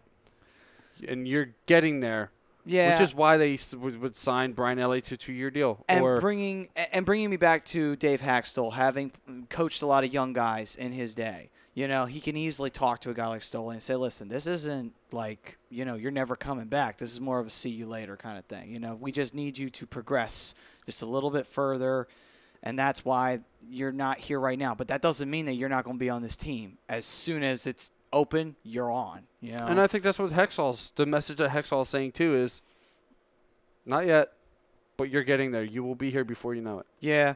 That's, we're not thinking like, I wasn't thinking like that until recently coming in with the Nolan Patrick situation of whether if he could make the team or he couldn't make the team. It's like, even if he had to not make the team or if he did and then he got demoted, if you have a good enough organization and you have smart enough coaching and smart enough front office, they can easily tell a young guy, this isn't a slap in the face. This is just us making sure you progress in the proper way. Mm-hmm. And Hexy just sees Stollers as you have a little bit of progression left. The kid's going to be up here before you know it. He better be. He better be. That's all I got to say about that. But we could talk about that forever. Let's talk about something that was announced. I believe it was yesterday. It was officially announced. Yeah. The one and only, the last superstar the Flyers had in history. Could a Goss's Bear possibly be the next one? Maybe. We'll see. But the last superstar we had was Mr. Eric Lindros, number 88, finally getting his jersey retired, deservingly so. Member of the Hockey Hall of Fame, won the Hart Trophy. I mean, basically took a fledgling, failing Flyers organization, which was doing terrible before he came, and brought it right out of the depths of hell itself and pretty much said, you know what, Flyers are back. The Flyers are back. And Lindros brought them back. Just single-handedly, he brought them back. I mean, sure, they got the Legion of Doom around him and everything like that. But still, when Eric Lindros came to the Flyers, it was the rebirth of the Flyers. When he came onto the Flyers, it was the rebirth. I kind of agree. And you know me, I'm not the biggest fan of Eric Lindros. I think he underperformed, especially in the latter portion of his career. But he was too much of a diva for me. I mean, he deserves to be in the Flyers Hall of Fame. He deserves to have his number retired by the Flyers. Because he was good for a long time. And to me, he just didn't live up to his full potential. Well, I mean, honestly, would we say that if they had not won in 1997? I mean, honestly, even if say they win in 1997, would you still say that? Yeah, because, I mean, his numbers have shown it.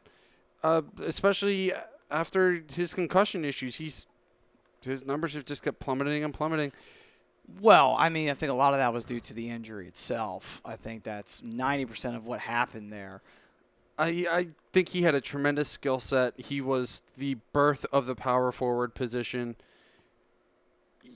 I just don't think he lived up to the full potential that he could have been. Well, I mean, I hear what you're saying, but I honestly think it was a couple of things. First, his injury. That concussion ruined him right from the very beginning, and that was a dirty-ass hit that was put down on him that gave him that concussion in the first place. Albeit, though, Lindros was not shy from throwing out a dirty hit in his own right, so unfortunately what goes around comes around, sadly. But to go along with that, though, not only that, the teams he were on, he went to the Rangers, and the Rangers sucked back then. They were terrible with players they had. They had all these players that were supposedly these great players, and none of them did anything. The best player was Jágr. That was their best player, and then after that, they just had shitty play after the fact. Because, they had the old Mark Messier, who was clearly retiring. Brian Leetch was getting ready to retire at this point. There was a lot of guys on that old veteran team that just really should have hung up the skates by then. That's how bad that team was. So I don't know if it was all Lindros' fault.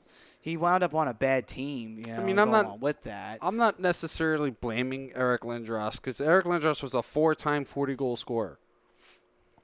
I just think that number should have been higher. Could have been higher. Not only that, his career got shortened. If he would have played longer if it hadn't been for his injury problems.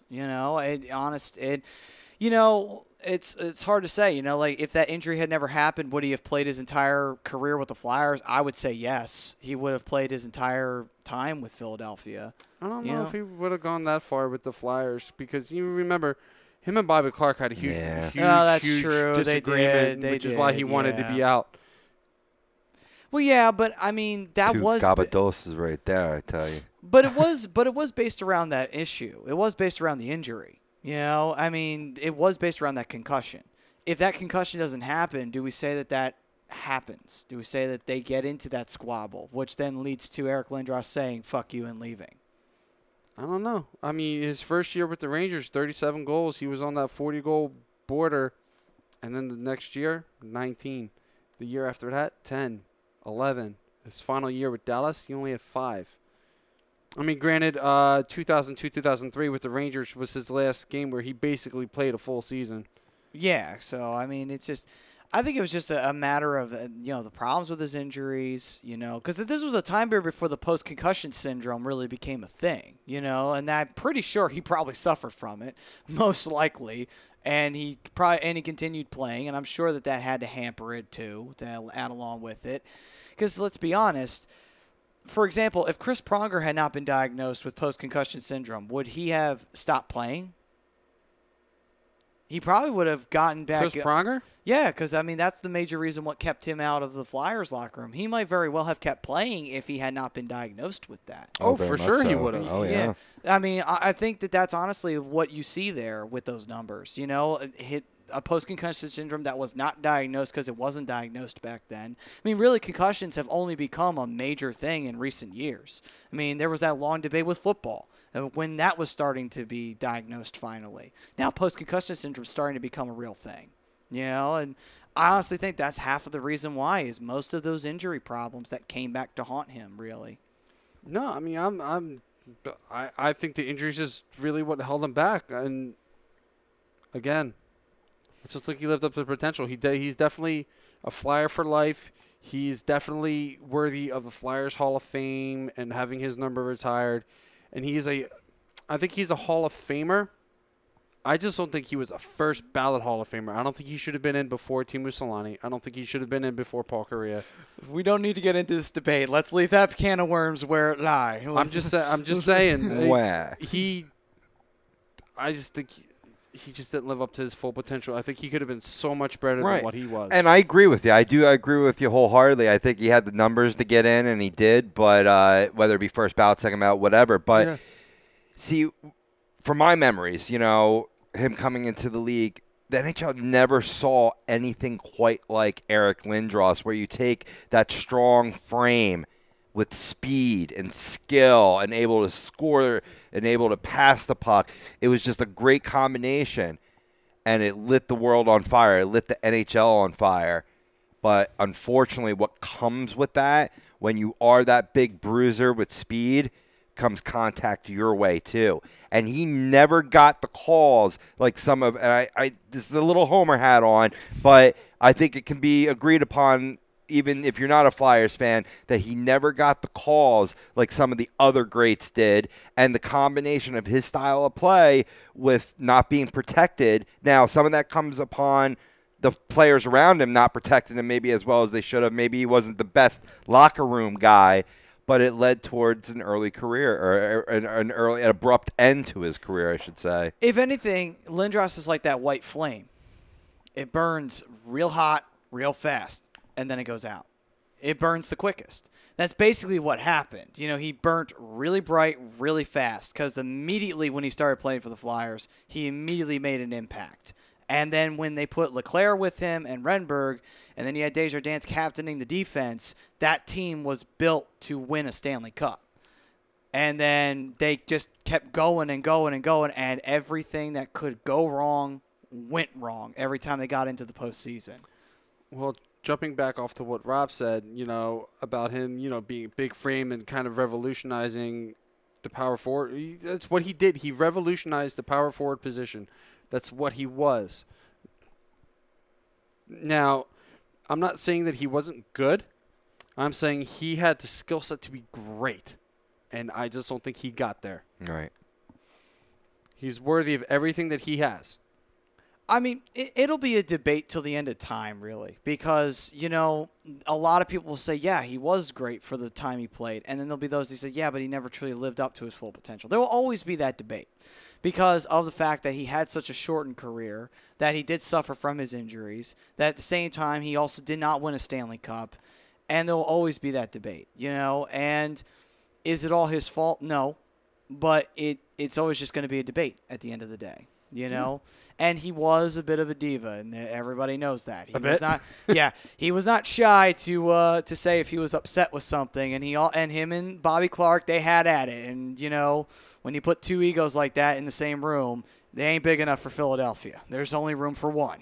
Yeah, and it all started the day he got drafted too. Yeah, went right up to his dad and was like, "Listen, I don't want to go to Quebec." And he didn't. And Quebec traded him to Philadelphia. They did. And it's a smart move for Philly's part. Like I said, he had a tremendous start to his career. He's a 4-time 40-goal scorer. And they'll always debate whether. And I love when people bring up the argument of, yeah, but what if we had kept Peter Forsberg? It's like, but what's the difference? Let me ask you that question, because Peter Forsberg was pretty much the same player. He was a very hard-hitting, very heavy goal scorer. In a lot of ways, he did have similarities. I'm not saying he was exactly the same. Well, he wasn't exactly the same, but he had a lot of the same characteristics. Forsberg wasn't afraid to throw the body around, and he did throw the body around, and he could score. There wasn't any difference in that regard. Were they different skill sets? They were different skill sets. And was there different playing mottos? Yes, there was different playing mottos. And Forsberg wasn't a diva like Lindros was. Okay, granted, all of that. But at the same token, though, what's to say Forsberg, if he's not leading the Legion of Doom with Leclerc and Renberg, that the same thing doesn't still happen in 1997? That's still the same debate. Like, what happens if we have Forsberg? Well, what's the difference? Like, we could still very easily have lost to the Detroit Red Wings in a sweep in 1997. The Detroit Red Wings were that good, So it's not really – I love it when people bring that up. It's just like, that's not necessarily meaning we were going to win anything. It doesn't mean the same thing doesn't happen. I mean, Forsberg – and I don't know this for sure because I was never in any of the locker rooms, but who's to say Forsberg wasn't a better leader than Lindros was? I mean, that's a possibility right there. I mean, Forsberg could have been a leader guy. I wouldn't really know because when you think about it, he wasn't the captain in Colorado. Joe Sakic was. Well, you don't have to be a captain or have a letter on your jersey to be not be a leader, though. True, but I mean, think about Colorado. I don't think they really needed him to be the locker room guy because between Joe Sakic and Patrick Waugh, you had two guys who were not afraid to get a locker room going. So I don't really think Forsberg really needed to be that guy. All honesty. Oh God, what was my next point? This is how good the debate is. We have now run out of points to bring up. No, I had another point that I was going to bring up, but I forgot. Oh yeah. Big difference between Lindros and Forsberg, though. Like, they had very similar skill sets, and they were similar type of players. Forsberg was more of a finesse player than Lindros was. Lindros was going to come and shove the puck down your throat. True. Peter Forsberg was going to be like, yeah, I'm here. Nope, no, I'm here, no, I'm here. But even that may alone be enough right there to say, well, maybe it would have worked and maybe it wouldn't have. Because, again, Philly's always been a rough style. And they were still a rough style back then. So maybe it would have worked, maybe it wouldn't have worked because if you put the right players around him, maybe it would have worked. I mean, Forsberg was more of a goal scorer. Would he have worked well with John Leclerc? That's another debate there because Leclerc really worked well with Lindros. I mean, just because Lindros could pass it easily to him and Leclerc could score any time with a setup because of that. Yeah, I'm not saying Forsberg couldn't do it. I'm just saying that goal scorer versus playmaking mentality. I mean, I think John Leclerc was more of a similar player to Lindros, which is why they worked so well together. Yeah. And it might not have worked with Forsberg because, I mean, hindsight's 20/20. We can't really go back in time and make this trade not happen. But, the last thing I'm going to say about this is, Lindros was always, in my book, a really good player. He was just never great, but he deserves everything that he has. Rob, before we go to break, I want to ask you this question. In your opinion, if the Flyers, since we were debating this, if the Flyers had not made the trade and we kept Peter Forsberg and we had him in a Flyers jersey from day one, would we have done better? Would we have actually won the Stanley Cup in 97? Would we have done more with Peter Forsberg as the captain than Eric Lindros? I don't think so, and it's actually factoring out both of those players when I give you that answer, because in reality, we had Lindros, we had a great offense, right? Entering Forsberg, it had been a different kind of offense, maybe a little better, probably not worse, but at least the same, if not a little better. That wasn't the problem. We didn't have a goalie. Yeah. And no matter who you got in front of him. Now, I know, no disrespect to our GM now, Hexy, but he was towards the twilight of his career at that point. That's been always the problem with this Philadelphia Flyers team here in Philadelphia. Never the goalie. Yeah, that's the problem. I mean, when Garth Snow started and he couldn't make it to the Stanley Cup Finals, that's a problem. And then you go in with Hexy, who is not going to be on the same level as Mike Vernon. He's just not, Nothing against Hextall, but Vernon was really good, What are you going to do? Simple as that. But, hey, it's a great debate. But, at the same time, Lindros getting his jersey retired absolutely deserves it in a Flyers jersey. Happy for him. Can't wait to see that game either on television or maybe live. Who knows? Maybe I'll get lucky to score a ticket. Who knows? Either way, though, hey, if you want to go to a game, there's a perfect night to go to one. Eric Lindros for getting his jersey retired for the Philadelphia Flyers.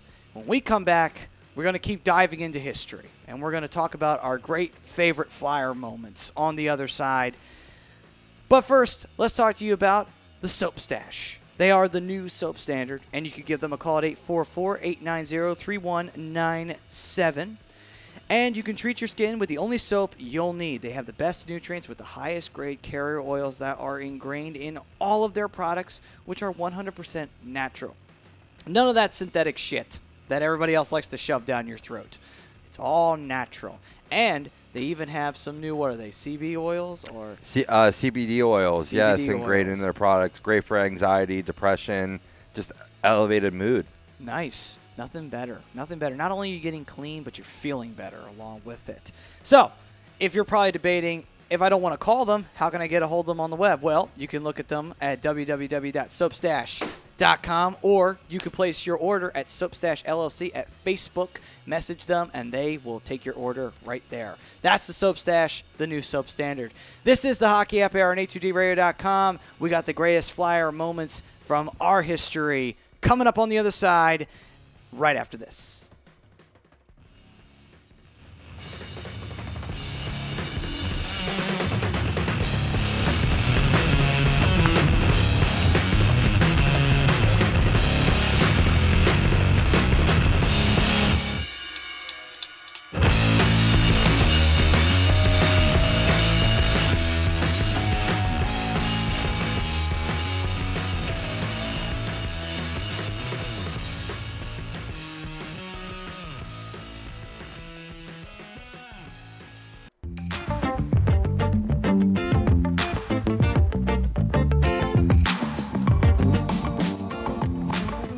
A2DRadio.com is sponsored by The Sports Outlet for all your sporting needs. Located 703 Black Horse Pike in Glendora, New Jersey. Give them a call at 856-939-2030 or email them at sportsoutletnj@comcast.net or visit them on the web at www.sportsoutletinc.com for all your sporting needs. The Sports Outlet.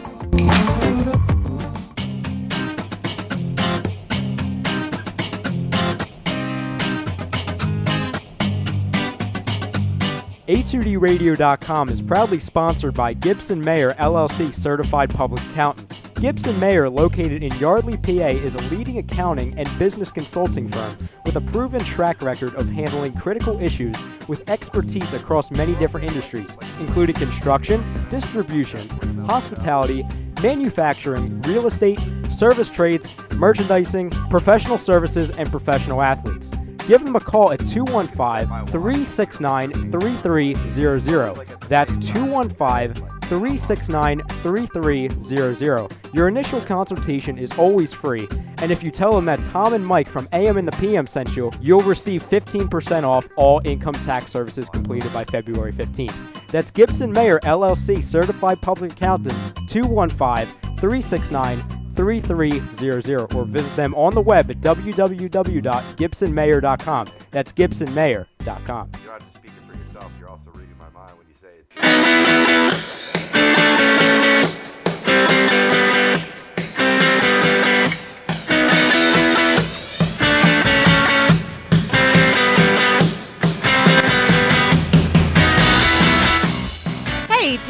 get your skills in shape? Then contact the Scanzano Sports Center, located at 5 Carnegie Plaza in Cherry Hill, New Jersey. You can give them a call at 856-889-3434 or visit them on the web at www.scanzanosports.com. John Scanzano offers individual, semi-private, and team training lessons in hitting, pitching, catching, outfield, along with turf rentals. The Scanzano Sports Center is equipped with a 31,000 square foot indoor facility, 4 batting cages, and a 4,000 square foot strengthening and conditioning room. So what are you waiting for? Contact the Scanzano Sports Center today.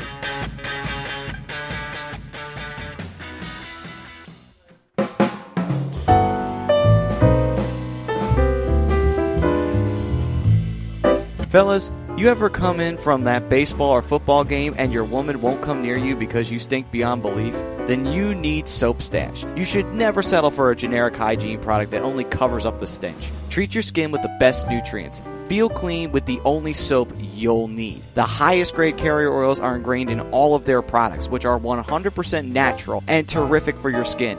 No sulfates, parabens, or phthalates, and synthetic fragrance free. Contact Soap Stash for your sample package and give your woman what she deserves. You can contact Soap Stash at 844-890-3197 or visit them on the web at soapstash.com or Facebook at Soapstash LLC. Once again, their number is 844-890-3197. Soap Stash, the new soap standard.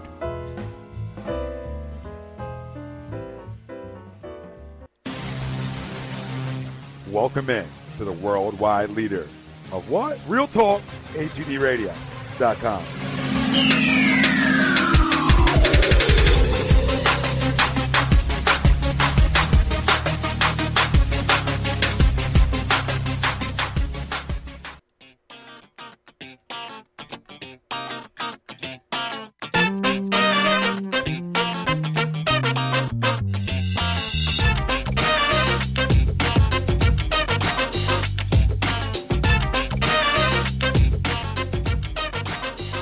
No, this is not Breakfast on Broad. This is the Hockey Happy Hour. We are live from the BMW of Atlantic City Studios here in Mount Ephraim, New Jersey. I am Matt Sensudi, along with Brian the Darkwing Daly and the Broken One, Rob Povia. Delete! And we are talking about the greatest moments in Flyers history, or some of our favorite moments in Flyers history, even if they aren't considered in the top, but we still love them anyway. Well, this is all brought to you by Scanzano Sports Center, located at 5 Carnegie Plaza in Cherry Hill, New Jersey. Give them a call at 856-889-3434 or visit them on the web at www.scanzanosports.com. Before we get into the greatest moments, though, one thing that was said on the YouTube chat by Kid in a Box was about Eric Lindros, saying that Bob Clark did kill most of his career with the concussions, and that is true. So, it's very true. And now we go into our greatest moments, and might as well start off with, well, who wants to go first? I'll go first. I got one ready to go right in mind. All right, Brian, go right ahead. So, as a kid, I was growing up. I always liked hockey. I would always watch the Flyers. And went to my first hockey game. I believe it was November 27th, 1997. They were facing the Vancouver Canucks. So my very first game, I got involved with Mark Messier, Pavel Bure, Alexander McGillney. Great first game. Wait, maybe Pavel Bure wasn't on there yet. I don't know. Maybe. No. If it was 97, I think he was still on the Panthers at the time. But I think Trevor Linden was on the Canucks at the time. I believe he was. I remember Mark Messier taking a puck to the face. Came back to the game, which was awesome. But, you know, growing up, getting to watch a guy like Mark Messier, then seeing him in your first NHL game was pretty phenomenal. But here's what made it most memorable for me. My very first NHL game, I got to see a hat trick from John LeClair. Oh, wow. LeClair actually wound up ending the game with 4 goals in that game. That definitely made Rob very happy. That definitely helped. That definitely helped mold me into the hockey fan that I am today. Yeah. Nothing like seeing a good old Johnny LeClair hat trick. and then won. It was phenomenal. I loved it. It was so cool, being there for the first time. You walk through the tunnel, you see the ice for the first time. You're like, oh, wow. Players are doing warm-ups. You're like, oh, wow. There's John Leclerc. There's Eric Lindros. There's Chris Gratton. Oh, my God. Trent Klatt and all these other guys. I'm like, wow. And then to see him score that hat trick and just see the hats go flying, that's something I will never forget. Plus, that team in '97 was a team to behold, It was a phenomenal team. It was a phenomenal game. I think they wound up winning that game like 6-2. Chris Gratton had a goal that game, and I don't remember who scored the other one. It's probably Trent Klatt, of all things. It might have been. Honestly, I don't remember. I could probably look it up, though. It would be funny if it was Trent Klatt. It'd be absolutely hilarious because he usually didn't score. Trent Klatt. Oh, but anyway. I'm going to look that up while you guys... Yeah, that or it was Brent Fedek or something like that. Who knows? Anyway. So, or maybe Hot Rod, possibly. I mean, Hot Rod was never shying off goals. So that one of the other things that Hot Rod used to do is used to score, not just with the ladies. Just talk to Eric Lindros. But anyway. Oh. You trying to say you got with his wife? Or he got with his wife? He did. That's what got him sent out of Philly. Interesting. Hey now. But anyway. Seems to be a common trend here in Philadelphia. It does. Sleep with At the least wrong with the guy's Flyers. wife. Yeah, at least with the Flyers. Right. I'm sure that's what got Mike Richards or Jeff Carter sent out of here. They probably slept with somebody's wife. Oh, yeah. Probably. Oh, yeah. Didn't Scott Hartnell sleep with Jeff Carter's wife or something like that? Something like that. I think so. Honest to God, I think that did happen. You take one down and you pass it around. Yep. 99 women left on the wall. All right, anyway. We're on that cusp of sexism. Let's get back to the list. All right, we'll pull it back. Yes, we'll pull this back. All right, next to me. All right, I'll do mine. One of my favorite Flyers memories, I was a little kid. It was my first hockey game, and I don't remember all of it because I was like all of 7. And it was actually the Flyers, and I went with my dad, and my dad was a Penguins fan. So it was the Flyers versus the Penguins. So, and I forget what year this was. If I was 7 or 8, it was post Mario Lemieux retirement. I don't even know if Eric Lindros was still on the team, if he was still on the Flyers by this time. I'm trying to think. Let me do my math. Let me do some math here. I'm suck at math, but I'll have to try it right now. Let's see. Rob, why don't you give your moment while I do some math here? Sure. It's actually a little earlier the time period than you're thinking, but it does stay on the same lines as our previous segment honoring good old number 88, Eric Lindros, and having his number retired. My top 5 moment was his first game with the Orange and Black back in 92-93. First game after all this hubbub that he doesn't want to play for the Nordiques, and they work out this deal, and he's finally a Flyer. And then all of a sudden on October 6, 1992, he comes and faces a pretty strong Penguins team with Tom Barrasso in net. Automatically scores his first NHL goal, game 1. 2 shots on goal in the game as well. And it was like the beginning of a new era for the Philadelphia Flyers. Nice. And I was 7, so it was 1999 that a game actually would have happened, believe it or not. In the 9-9. Yeah. So, yeah. That was an interesting year for that one. So think about it. So the Penguins did not have Lemieux, but they didn't even have Jágr at this time because Jágr, I think, had left by this point. Right. So they had nobody on that team except Darius Kasparaitis and a few others. Sweet. And then, the Flyers, because that was the year Lindros wasn't playing, so Primo was the captain technically. Right. See, there's the reason why I love Primo. But anyway, speaking of Primo, I got a moment, but you know what? First, let's go to you, Brian. Of course, I'd be willing to bet that Primo is going to be on a lot of top 5. Probably, yeah. We probably talking about the same one. Okay, I found the game. Oh, you did? Oh, what's your box score going here? It was actually November 29th, 1998. Ah. I just got to find a box score. Another one of my favorite Flyer moments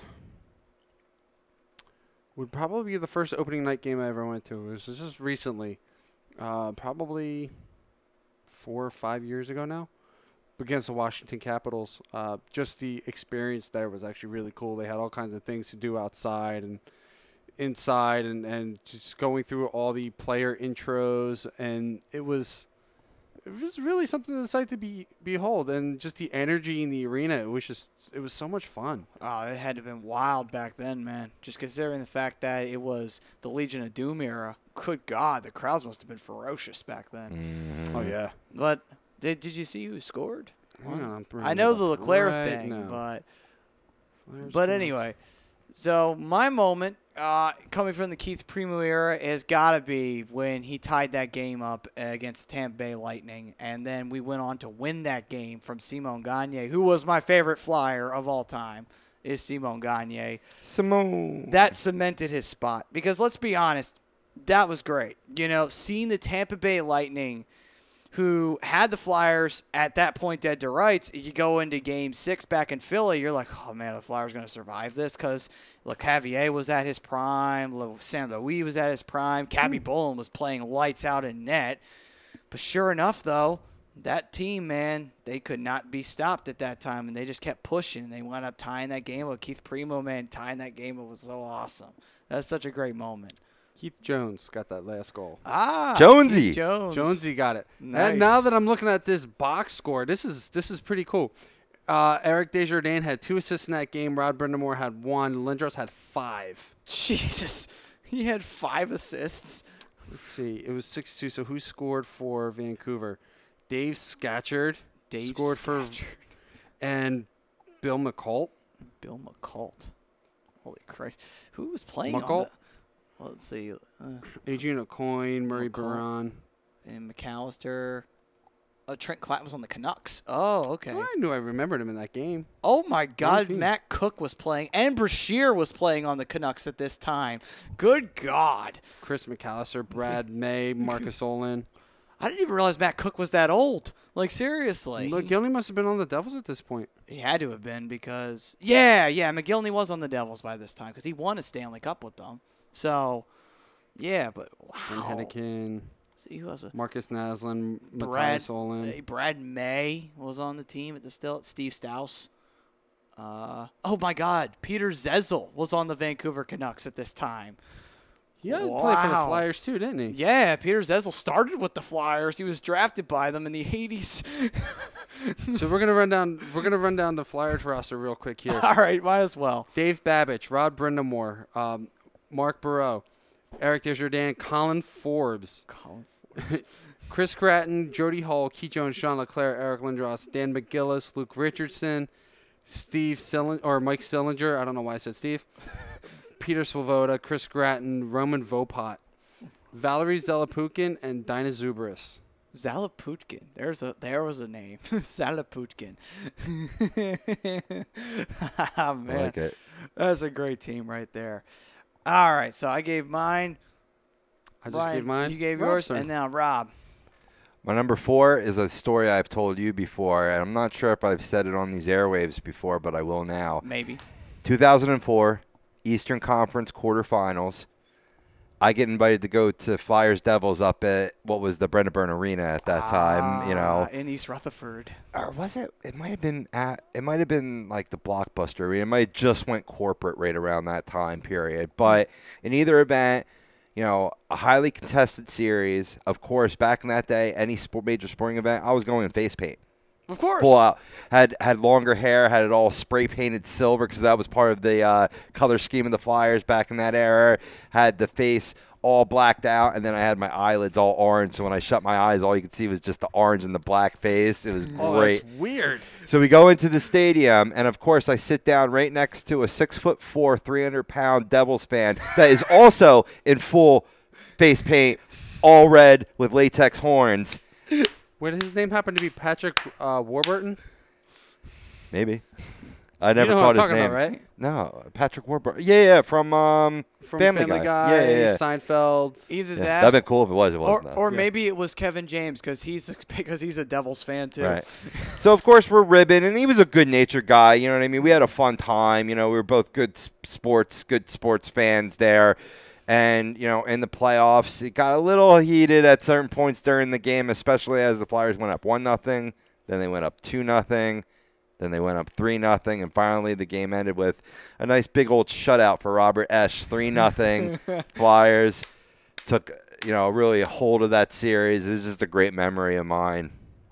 That is awesome. Not only that, too, you picked the perfect place to go see the Flyers versus Devils, because we all know how that rivalry was. They couldn't win at home, but you could win on the road. That was how it was back then. Of course. Because the Devils sucked in their own building for the longest time. They couldn't get a win in the Brendan Byrne Arena. I don't even know how they clinched the cup in their own arena. I don't know how the hell they did that. Sure. That's a miracle that they even pulled that off. Right. But anyway, that's a great moment right there. That's a really awesome moment. Another awesome moment for me, this was a game I went to with my uncle, and it was in 2008, which was one of my favorite Flyers teams because that was such a scrappy team. That was a team that didn't necessarily have the star besides Danny Briere. You kind of forgot because Mike Richards hadn't come along yet. Jeff Carter was starting to come along. Giroux was not there at the time. He was still on the Phantoms.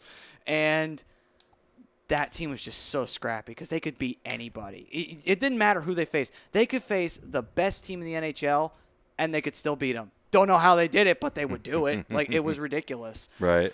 But they were facing the Carolina Hurricanes, and they lost in the shootout, of course. But I remember it because Joffrey Lupul got a hat trick that night. That was awesome. Seeing a hat trick. It was my first game in a long time, too. So I was just like, damn, I got to see Joffrey Lupul put on a hat trick. That was awesome. That is awesome, man. Joffrey Lupul. Yeah. I know that's got to bring a smile to your face because he was an Anaheim Duck for a while. Joffrey. He was always a decent player. He was always above average. You got to love Joffrey Lupul, though, because he was such a fiery player, too. He would always come at you and never stop. That's the best part about it. So my next memory, and this was probably one of the greatest games I've ever been to in person, and it was amazing. They were playing the Winnipeg Jets. This was probably 4 years ago, too. I know what game you're talking about, too. I know exactly what one you're talking about. So probably about halfway through the second period, I've been jawing back and forth with this guy next to me. He was a fellow Flyers fan telling me how the Flyers should have won the Stanley Cup. I'm sorry, it was 5 years ago. The Flyers should have won the Stanley Cup against the Blackhawks and blah, blah, blah. I'm like, dude, shut up. I'm not saying the Flyers luckily got there. They lost to the best team in hockey. Just stop it. So he's there with his wife, and we're jawing back and forth, and they're playing the Winnipeg Jets. I know what game you're talking about. Mm-hmm. And Flyers probably about halfway through the second period are down in this game. I believe it was like 7-1, 7-2. It was ridiculous, yeah. Guy leaves. Bye. So he leaves, and next thing you know, it's like 7-2, 7-3, 7-4. Okay, this is starting to get interesting. In the second period, it's like 7-4. I'm like, all right. So, they come back out. Flyers, I think, scored the last goal in the second period. They come back out in the third period. So 7-5, 7-6, 8-6. Oh. 8-7. I swear I witnessed the best comeback in Flyers history. And I only say that because I was there.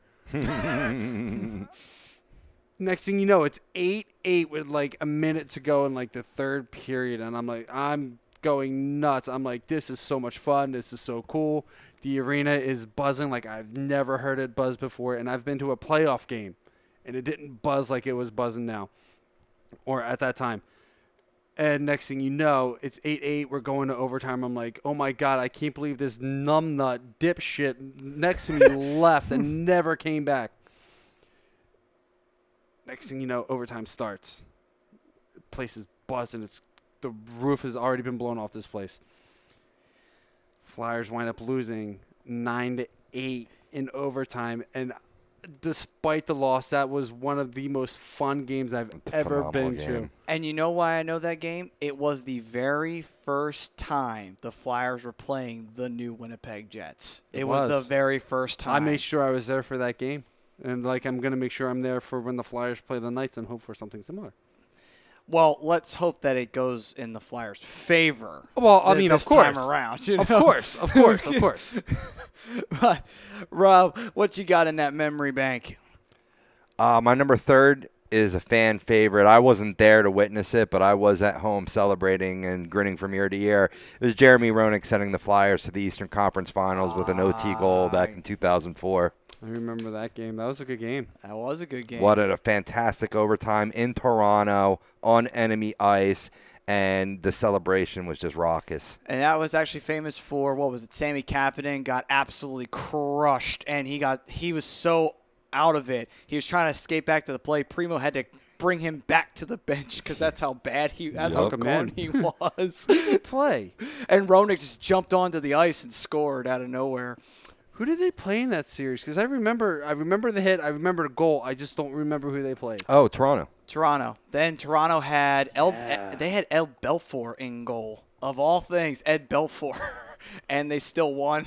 Yeah, that was the end of his that was basically the end of his career. Yeah. But yeah, that's a good one. Next one for me, and this is more of a moment I wasn't there. I was watching it, but I loved it because a piece of shit got absolutely crushed. Flyers were playing the Rangers. You could pretty much figure out where this is going. Certain asshole that the Rangers had at that time, better known as Sean Avery, was causing a bunch of ruckus as usual, and him and Scotty Hartnell decided to have a little go at it. Hartnell knocked his ass out in 2 punches. I was so happy. Like, the Flyers could have lost that game, but they didn't. They won. But if they had lost, it still would have been great, just because Hartnell did a 1-2 and knocked Avery on his ass. It was awesome. As much as I hated Sean Avery, he was a very entertaining player to watch. Yeah. He was. My favorite, and I know this isn't a Flyers moment, but I'll get to my Flyers moment real quick after this. It was my favorite Sean Avery moment is when he was sitting there in front of Marty Brodeur, just Oh, yeah. waving his hands in front of him, making Yeah, sure that's he's pretty funny. completely blocking him. Yep. My favorite moment was when he bagged Alicia Cuthbert. Yes. What a hot piece of ass. And then the sloppy seconds. Oh, yeah. Yeah, what did he say? Dion Phaneuf can have my sloppy seconds? Yeah. So, That's yeah, what it he was. said something like that after I think he was quoted as liking purses. So I'm like, okay, interesting, Avery, interesting person. Anyway, all right. So Rob, oh no, actually, Brian, you never said your Flyers moment. Well, this is a quick one. One of my favorite Flyers moments. They were playing the Ottawa Senators, and I'll make this quick. It was probably like the bloodbath of all bloodbaths. Probably 3 different line brawls in this game. The Ottawa game. Yeah. Okay, I know which one you're talking about. Yeah, I can't tell you the year. It was probably like 2001, 2002, somewhere around there. I think it might have been 03. I think it was 03. But they wound up being like 4 or 5 guys left on each side of the team. I know Brashear fought somebody to start it too, and I don't. Oh yeah, know Brashear started it, and then I'm not sure who he fought on Ottawa though to start it. It was That's just the thing. Kind of like falling. The game just completely fell apart from there. There was like 3 different line brawls. There was like nobody left on each bench. Awesome. And you know what? Esh even fought. Yeah. And He I'm did. trying to remember who he fought. Who did Ottawa have in goal at that time? Was it Rhodes? I want to say maybe it was Emery. It was Emery? Maybe. He really fought Emery? Oh, that's awesome. A former Flyer facing a future Flyer. That's cool if it was Emery. But yeah, that's a fun game. That was Ken Hitchcock behind the bench. It was him or Patrick Lalime. It was one of those two. One of the two. All right. 2003, right? Either 2003, 2004, somewhere around that time, because Ken Hitchcock was the coach. I distinctly remember Hitchcock was the coach. Yeah, but you could just look at it. It'll come up immediately, probably. Let you be Yeah, oh no, it can't. YouTube be and get the year. lockout. Yeah, you'll get the year immediately. But yeah, I know which one you're talking about. But that one was awesome. But while you guys are looking that up, another great moment for me was it had to have been when they beat the Rangers again. But this time in 2010 to make it to the playoffs. I mean, that was a classic moment. That made Brian Boucher one of my favorite goalies ever. 04. That was 04? It was 04. Okay. But yeah, man, that was a great moment, though, where I'll never forget Olli Jokinen coming down. And, of course, it's the shootout. So we're thinking, oh, my God, the Flyers are going to lose this game. They're going to miss the playoffs. The Rangers are going to go on, and we're never going to hear the end of it. And sure enough, Boucher stops him 5-hole. And the Flyers go to the Stanley Cup. I mean, well, eventually they did go to the Stanley Cup Finals. But they went to the playoffs. I'm like, That's the greatest thing ever. They beat the Rangers in a shootout. That was so awesome. Like, It was Ray Emery. It was Emery. It was either Emery or Patrick Lulim, and I don't think he's fighting ever. So where Emery is a fighting man. So yeah. wow, and then he eventually joined us. Wow, Yeah. so weird. Isn't that weird? Yeah. And he So fought wait. on our team too. Hold on, time out. Lalim and Emery were both on that roster at that time? Oh, wow, that was weird. That was I just weird. pulled those two names out of my ass. Hey, best hockey minds in the business right here. Hockey Happy Hour, A2D Radio. Yeah, that was that Ottawa team that was vicious when it came to offense too, man. They had Hossa at that time. They had Chara, Spessa, Spessa, Alfredsson was still in his Alfredsson. prime. Yeah, oh my God, how'd that team not win a Stanley Cup? That's a Goaltending. yeah, that's true. Mike Goaltending. Fisher was on that team too. I just Mike, saw. that's right, Mike Yeah. Fisher. Oh my God, I forgot all about that. Mike Yeah. Fisher was on that team. I forgot how old he was. Really, honestly. Yeah. Yeah. It's just so old. old. She's just old. Oh man, but all right. So next up, Rob. Number 2, I thought you were going to say it for Keith Primo, and I'm glad you said the other memory because that's a great memory too. But mine's the 5 OT goal versus the Pens in the 2000 Eastern Conference semifinals. It remains the longest game in modern NHL history to this day. See, I remember the 04 one. I remember that one a little bit better. Oh yeah, than you were 2000. 1. Yeah, yeah, I get you. I was in college. Oh God, give me cancer now, God. I thought you were going to say like Metallica, give me fuel, give me fire, give me that which I desire. But That anyway, too. that's a different story. So, on to you, Brian. I'm trying to think here. All right, well, I'll go. And my final one, I want to say 2008 Stanley Cup quarterfinal matchup, Game 7. Once again, there's that man again, Joffrey Lupul scoring Game 7 overtime goal, sending Alex Ovechkin and his crying bitch-ass Washington Capitals right out of the playoffs. That was a great moment right I remember that game Oh. too. I was watching with my buddy Kevin Fair and his grandpa before his grandpa passed away. Actually, probably a couple months after that game, and it was just it was that oh my God, we were just jumping for joy like we were actually at the well. You know, It was great. And it wasn't even in Philly. It was in Washington. That's that right. was the best part the red of jersey. it. Yes, that was the best part. It yes. was in the Verizon Center, and we still did it. It was awesome.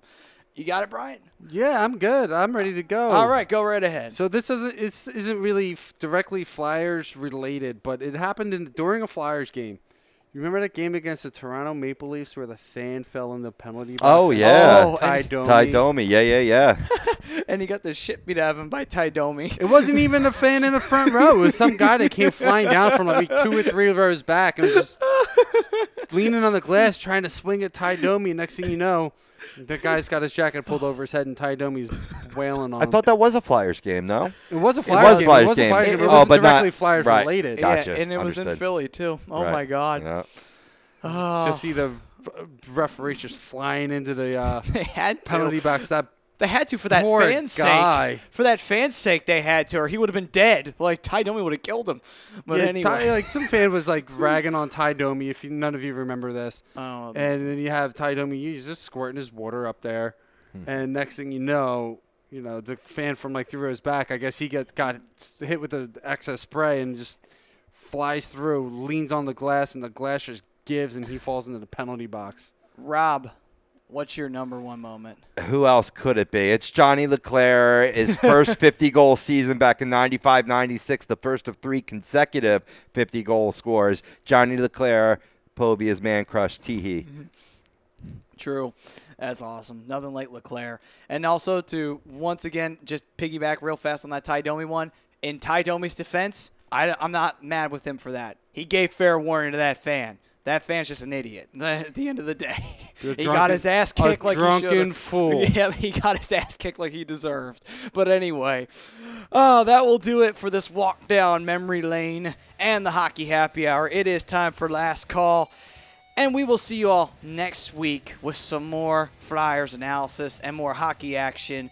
I am Matt Sasuti. This is the Darkwing, Brian Daly. And that is the Broken One, Rob Povia. This has been the Hockey Happy Hour on A2DRadio.com. We will see you next week on A2DRadio.com.